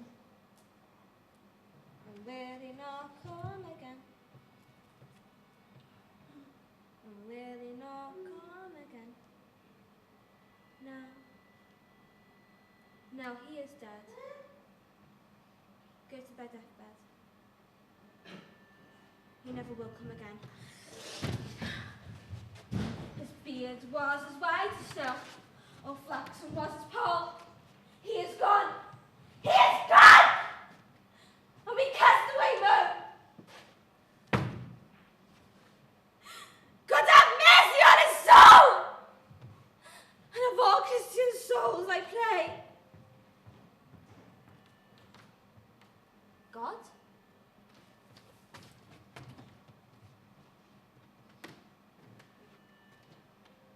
God be with you.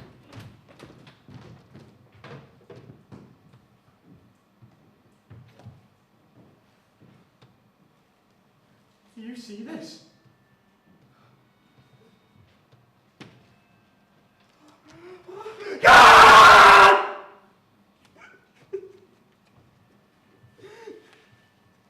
Be you content to lend your patience of others. You shall join your labour of your soul to give it due content. I'll do it. No trophy, no sword, nor hatchment over his bones. No noble right, nor formal ostentation. Cries us swear from heaven to earth that I must call it into question. So you shall. And where the offence is, let the great axe fall. I pray you, go with me.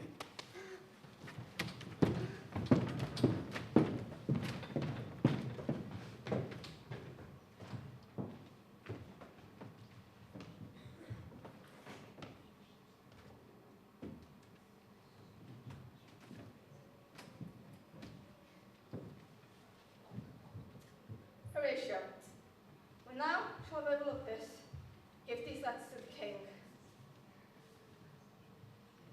Here we were 2 days old at sea. Pirates of very warlike appointment gave us chase. Finding ourselves too slow of sail, we put on a compelled valor, and in the grapple I boarded them. On the instant they got cleared of our ship. So I alone became their prisoner. They have dealt with me like thieves of mercy, but they knew what they did. And to do a good turn for them, let the king have the letters I have sent. And declare thou to me with as much speed as thou wouldest fly death. I have words to speak in thine ear that will make thee dumb, yet they are much too light for the port of the matter. Rosencrantz and Guildenstern hold their course for England. Of them, I have much to tell thee.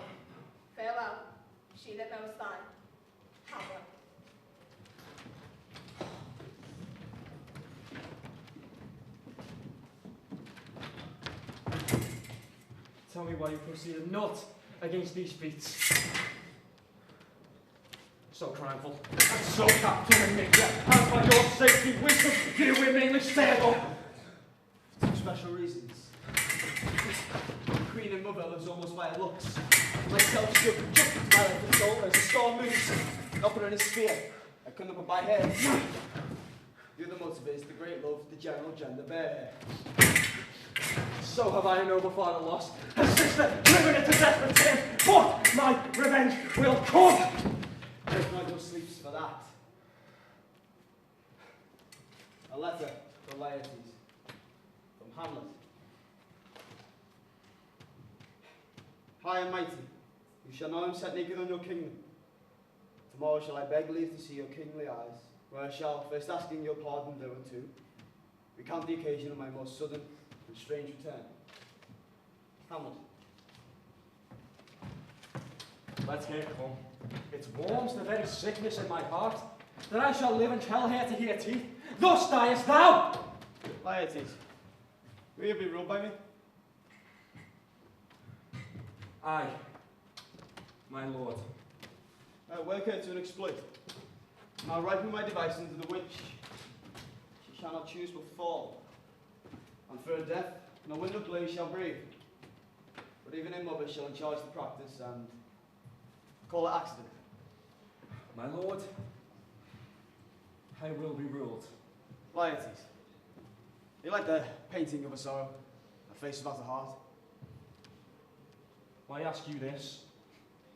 Not that I think you did not love your father, but that I know love has begun by time, and that I see, through the passages of proof, time qualifies the spark and fire of it. There lives within the very flame of love a kind of wick or snuff that will abate it. But, the quicker the ulcer, Hamlet comes back.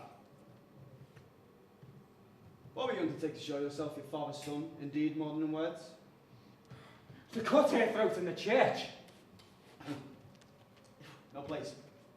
Indeed, should murder sanctuaries, revenge should have no bounds. Hamlet returns, shall you come home. We bring you and find together and wedge on your heads. She, being most generous and free from all contriving, will not peruse the foils, so that with ease, a little shuffling, you may choose a sword unbaited, and in the passive practice requite her for your father. I'll do it.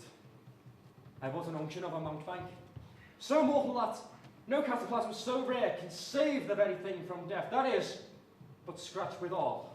If I gall her slightly, it may be death. If this should fail, this project should have a second. When in your motion you are hot and dry, and she calls for drink, I'll prepare a chalice for the nuns. Wrong but sipping if she by chance escape your venom stuck. Our purpose may hold her. How now, sweet queen? One low doth tread upon another's heel, so fast they follow. Your sister's drowned, Laertes. Drowned? Where? There's a willow grows aslant a brook that shows its whole leaves in the glassy stream. There, fantastic garlands just cover crowflowers, nettles, daisies, and long purples, that liberal shepherds give a grosser name, but our cold maids too dim her fingers call them. There, in the pendant boughs, her coronet weeds clambering to hang, an envious slither broke, when down her weedy trophies and herself fell into the weeping brook. Her clothes spread wide, and mermaid-like. A while they bore her up, which time she tried the snatches of old tunes, as one incapable of her own distress, or like a creature native and endued into that element, but long it could not be till, her garments heavy with that drink, pulled the poor wretch from her melodious lay to muddy death.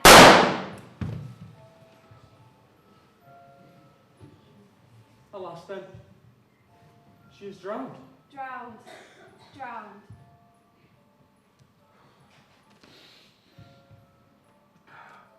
Too much water passed now. Oh, Ophelia. And therefore I forbid my tears. But it is our trick.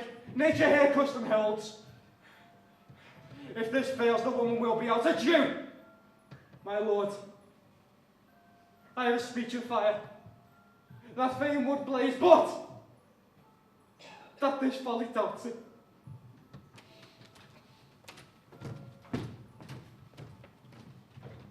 Oh, let's follow Gertrude. How much I have to do to calm his rage. Now fear I this will give it start again. Therefore, let's follow.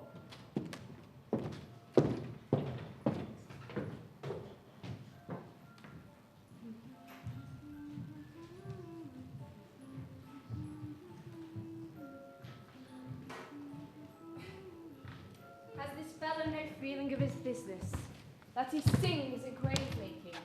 Custom hath made it in him a property of easiness.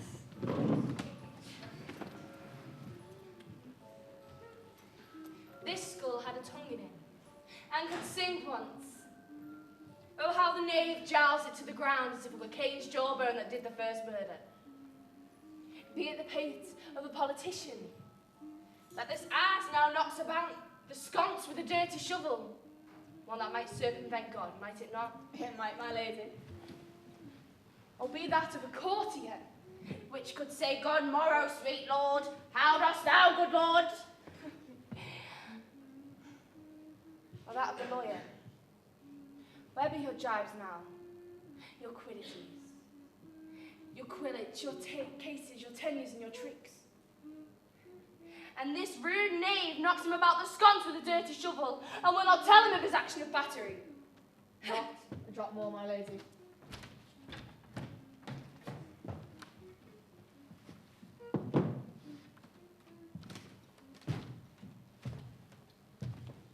Whose grave is this, sirrah?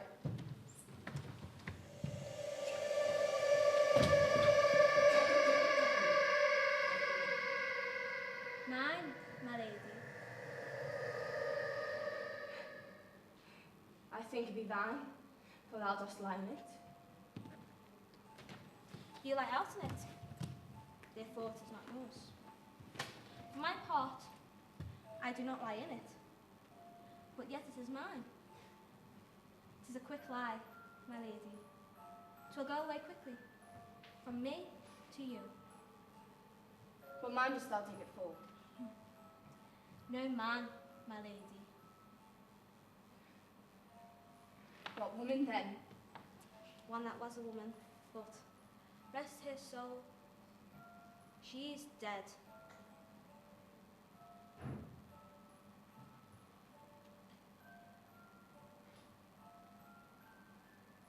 How long hast thou been a gravedigger? It was the very day that young Hamlet was born.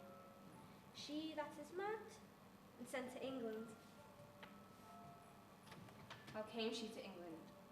She shall recover her wits there, or if she do not, 'tis no great matter. How came she mad? Very strangely, they say. How long will a man lie in the earth ere he rot? In faith, if he not be wrong before he die, he may last you 8 year or 9 year. Look, this skull has lain in the earth for 23 years. Whose was it? Who do you think it was? Nay. I know not. A pestilent on him for a mad rogue. I poured a flagon of Rhenish on my head once. This same skull, my lady, was Yorick's skull, the king's jester. This. Even that.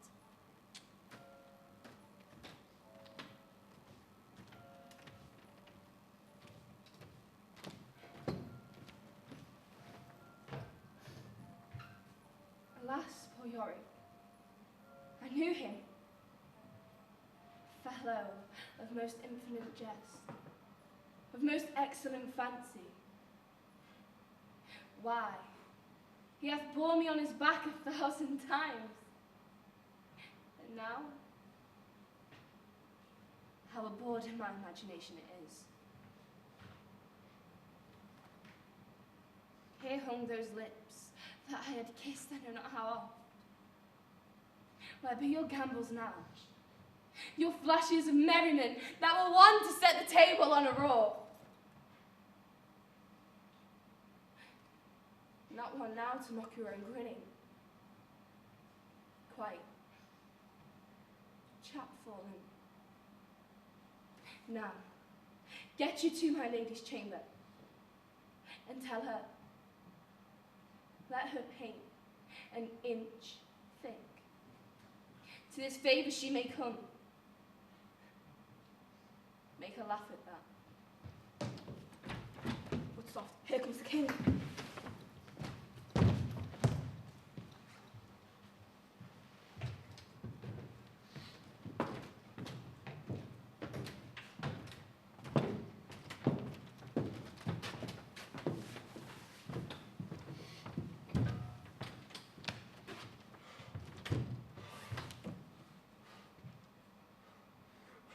What ceremony else? What ceremony else?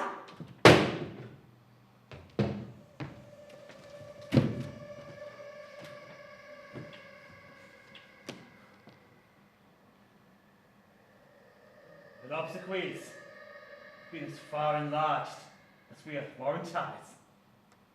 Her death was doubtful. And by that great command, otherwise the order, she should have been ground unsanctified until the last trumpet. Charitable prayers, shards, flints, and pebbles should be thrown upon her. Yet here she is, allowed her virgin krantz, her maiden instruments, and the bringing home of bell and burial. Must there no more be done? No more be done.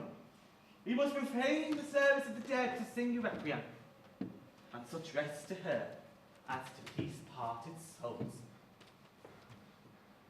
Lay here in the earth, so that from her fair and unpolluted flesh may violets spring. I tell thee, chairless priest, and ministering angel shall my sister be when thou liest howling. What?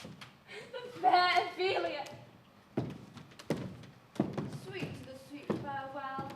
I hope thou shouldst be my Hamlet's wife. I thought thee bright better to have decked, sweet maid, and not have stewed in thy grave. Hold off the earth a while, so that I may hold her once more in mine arms. Now bow your dirt upon the quick and dead, or you owe a top, O Pelion, or the sky is head of blue Olympus! Who is he that grief bears such emphasis? 'Tis thine! Hamlet the Dane.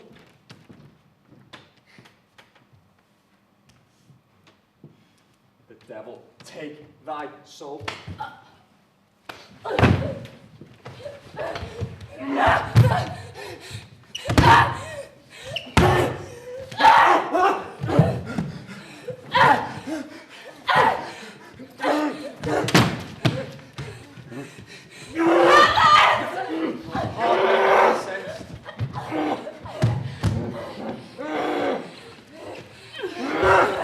I have something in me dangerous.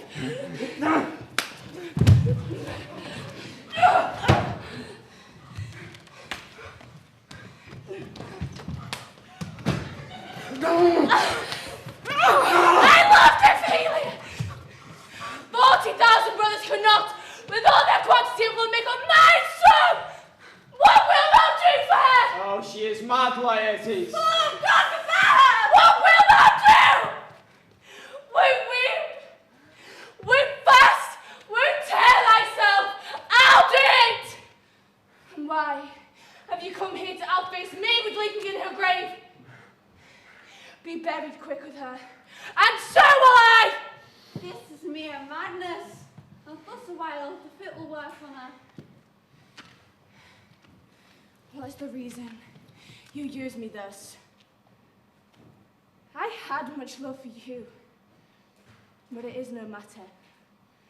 Let Hercules do what he may.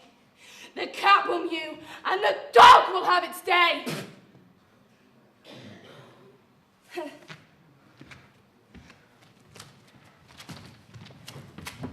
Oh, Gertrude, set some watch over your daughter, for this grave shall the living monument. An hour of quiet surely shall we see. Till then, in patience our proceeding be.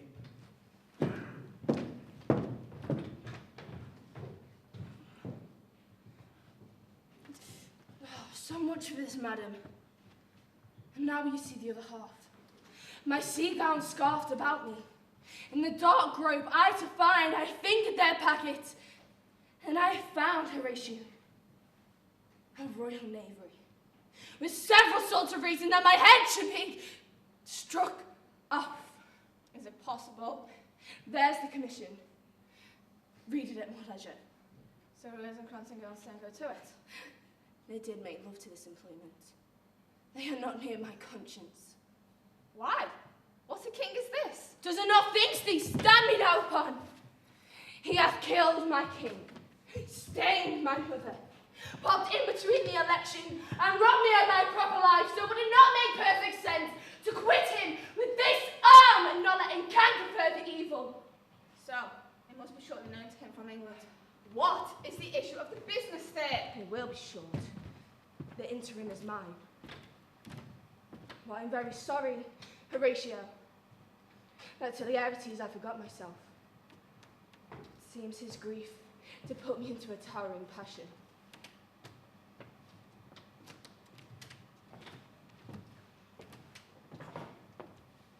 Peace. Who comes here? Your ladyship is right welcome back to Denmark. I humbly thank you. Sweet lady, if your ladyship were at leisure, I should impart a king to you from his majesty. He bade me signify to you that he hath laid a great wager on your head. Madam, this is the matter. Here is newly come to court Laertes. Believe me, an absolute gentleman, full of most excellent differences in a very soft society and great showing. Indeed, to speak feelingly of him, he was the card or calendar of gentry, for you shall find in him the continent of what part a gentleman would say. In the verity of excellence, I take him to be a soul of great article, and his infusion of his dearth and rareness. His semblable is his mirror. What else would trace him? His umbrage, nothing more. You're not ignorant of what excellence Laertes is. I dare not confess that. I mean, my lady, for his weapon. When the imputation is laid on him, he's been fellowed. Well, what's his weapon? Rapier. And dagger! That's two of his weapons. Oh, well. The king, my lady, hath wagered with him 6 Barbary horses, that a dozen passes between yourself and him, he shall not exceed you 3 hits. He hath laid on 12 for 9, and it will come to immediate trial if your ladyship would vouchsafe the answer. Madam, I will walk here in the hall if it pleases his majesty. Just let the foils be brought. The gentleman willing, and the king hold his purpose. I will win for him, and I can. If not, I will gain nothing more than my shame in your tits. Shall I read to be reading so? And you'll flourish what nature will. I commend my duty to your ladyship. She does well to commend it to herself. If his fitness speaks, mine is ready. Be I so ready as I am now. The king and queen and all are coming down. In happy time. The queen desires you some gentle entertainment to Laertes before you fall to play. She well instructs me. You will lose his way to my lady. I think not. Since he went into France, I have been in continual practice. I will win at the odds. You are not thinking that all ills here is about my heart. But it is no matter. Come, Hamlet, come. Take this hand from me.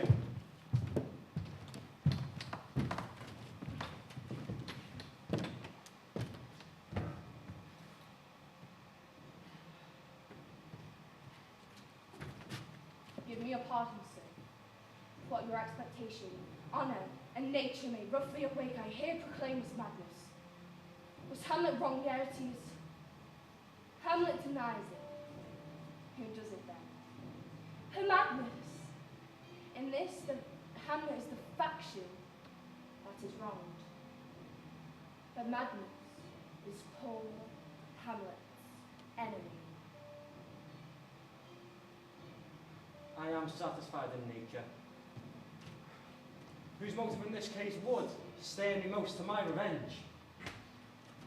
But in my terms of honour I stand aloof, and will no reconcilement, till like some elder masters of known honour, I have a voice on proceedings of peace, to keep my name on good, but until that time, I do accept your offered love like love, and will not wrong it.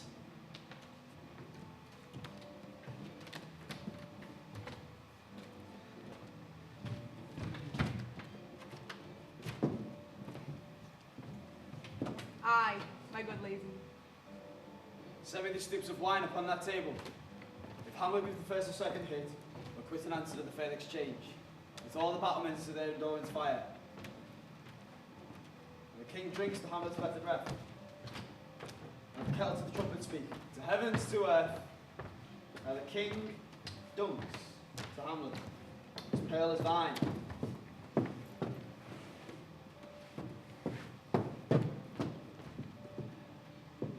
Come, begin. And you the judges bear wary eye. Come, sir.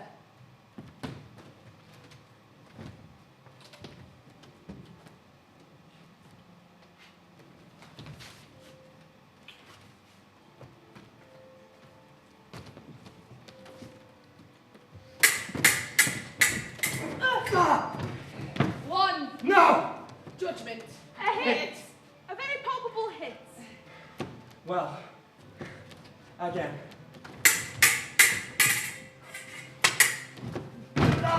Another hit. What say you? A touch, I do confess. Our daughter shall win. Here, Hamlet. Take my napkin, rub thy brow.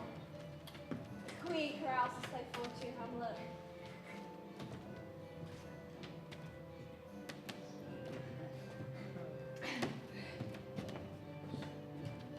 Catherine! Do not drink. I will, my lord. I pray you, pardon me. Come, let me wipe thy face. My lord, I'll hit here now. I do not think it. Come to the third realities. You do but dally. I'm afraid you make a wanton of me. Say you so?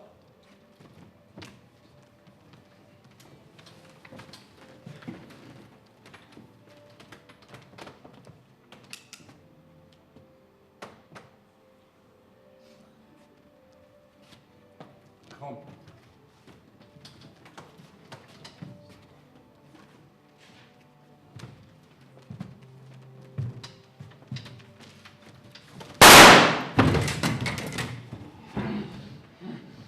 How about you now? Nay, come again. They bleed on both sides. How is it, my lady? How is my peace? Why, as a woodcock to mine own speech, Francisco, I am justly slain. How does the queen? She swans to see them bleed. No, the drink, my dear, Hamlet. The drink. I'm poisoned. Villainy! Let the dogs be allowed treachery! Seek out!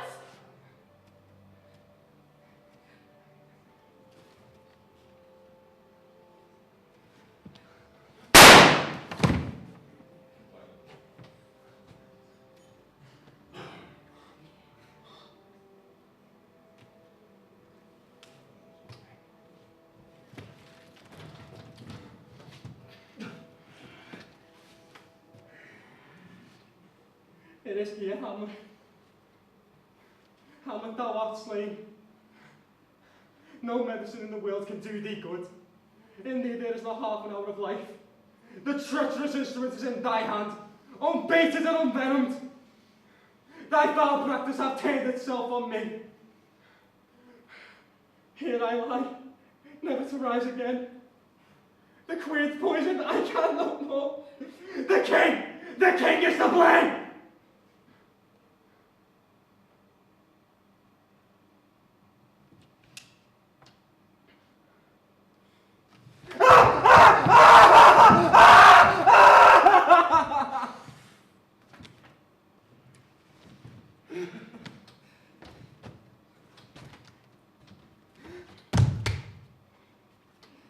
Thou incestuous, murderous, damned thing!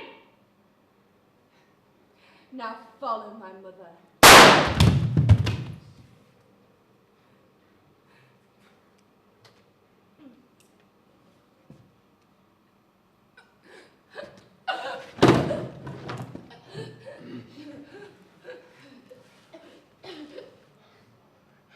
He is justly served with his own treachery.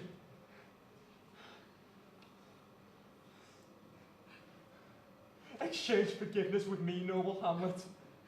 Mine and my father's death come not upon thee, nor die on me.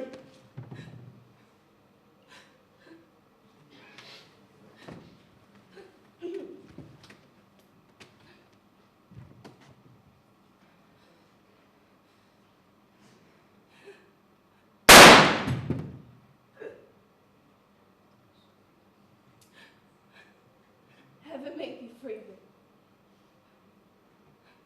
I'll follow thee.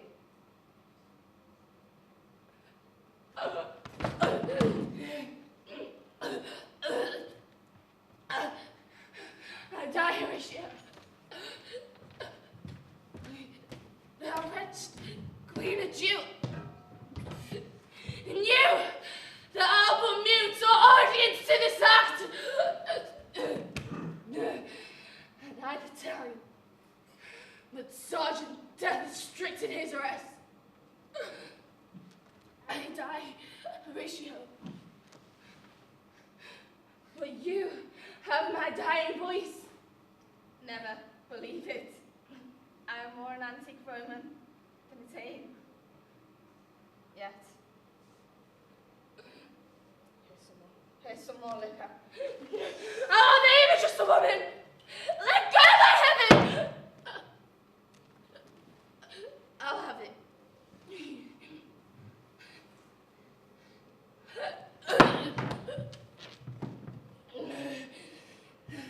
The potent poison quite overcrawls my spirit. I die, Horatio. I cannot live to hear the news from England. Though I do shine the prophecy lights on you. You have my dying voice. And so, with the occurrence more or less, the rest is silence.